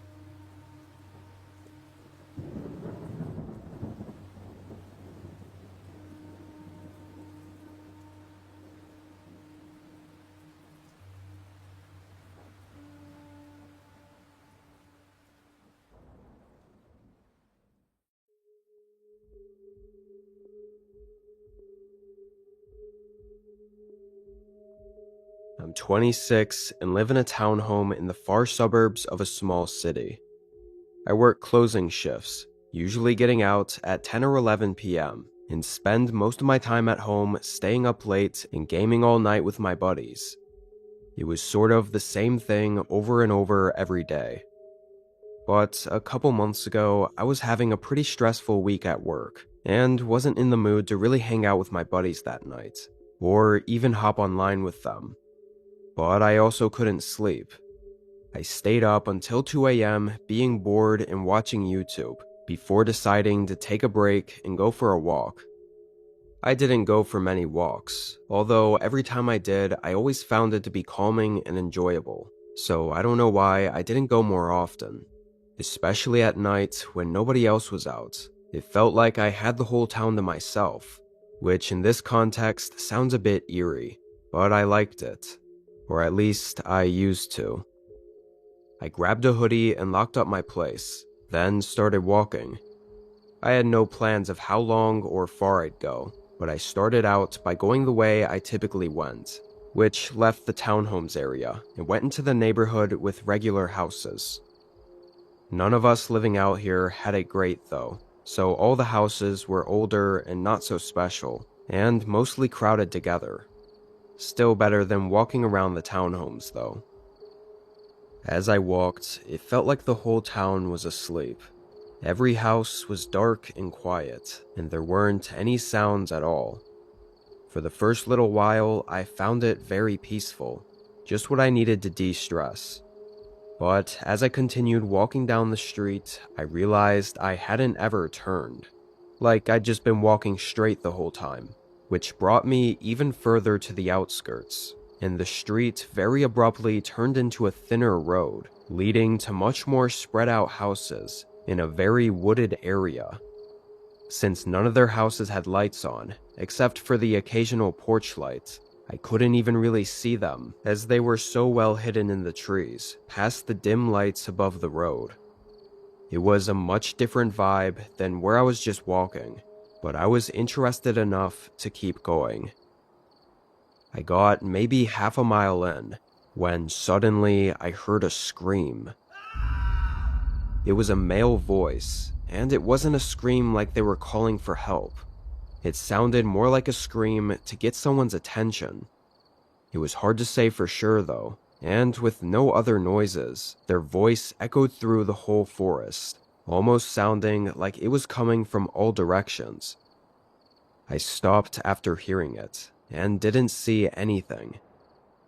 After 30 seconds of waiting, I continued walking.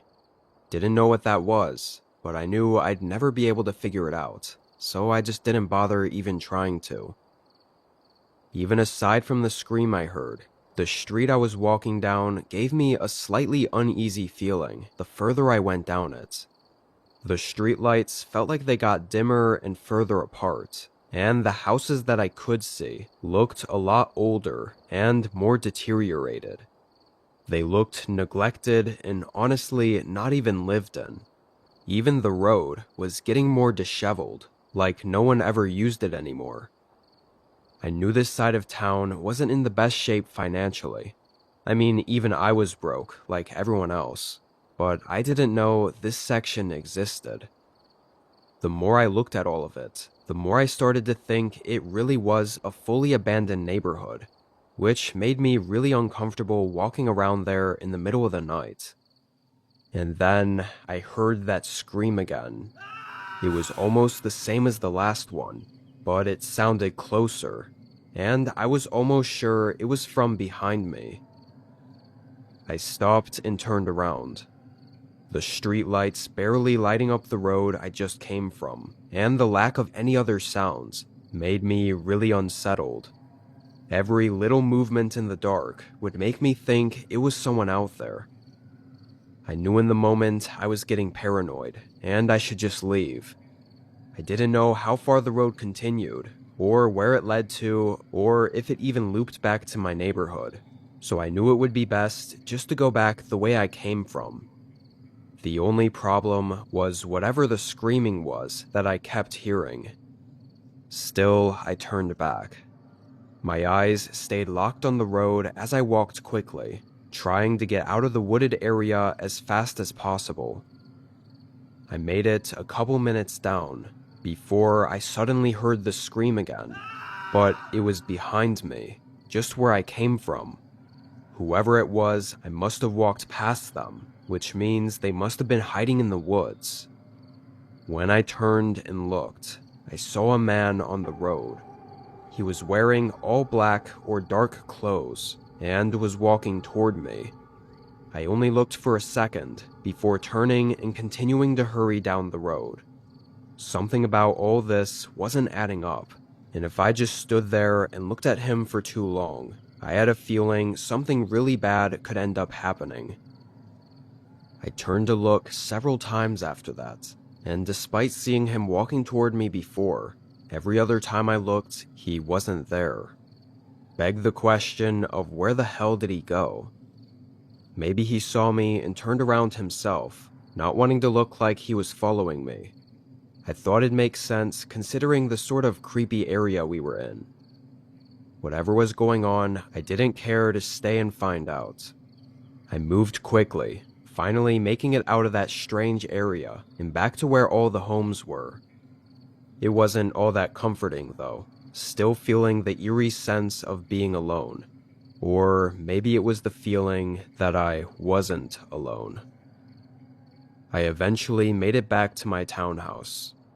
I don't know if that walk was the stress reliever I was hoping for, but I was just glad to be away from that creepy area, and whoever was screaming out there. I went to the kitchen and got some water and a snack, then sat at the table for a minute to catch my breath. And that's when I heard a shuffling sound outside the front door, and then a sudden heavy knock. I instantly got up from the table and as quietly as possible walked up to the front door. I first put my ear against it to listen. Then I looked out. I didn't have my porch light on, so it was basically pitch black, and all I could see was a dark figure standing there. After a few seconds, I thought I could make out that they were for sure wearing dark clothing, and so I was nearly positive it was the same guy I saw for a moment during my walk. He'd followed me home. I got my phone out and backed away as I called 911, trying not to speak too loud. Honestly, I wanted the guy to stay out there long enough for the cops to make it, and that way hopefully I'd get some answers. Because now I was really starting to question the screams that I'd been hearing out in the woods. The man outside the door knocked 5 or 6 times while I was on the phone before it went quiet, and eventually I went back to the door and looked, and he was gone. When the officers showed up, they asked questions and stuff, but nothing came of it. I mentioned the screams, and although they thought it was strange, they didn't dig any deeper into it. I don't think I slept at all that night, and while that was mostly the end of everything eventful, over the course of the next month, I kept waking up to knocks at the front door. Loud, disturbing knocks. But by the time I could get down there and look, nobody was ever there. It's been a while since his last visit, but I still feel a bit paranoid. I don't know what was going on in that wooded area, who was screaming, or what the man wanted. All I can say is I know in my gut that I was close to being part of something really awful that night.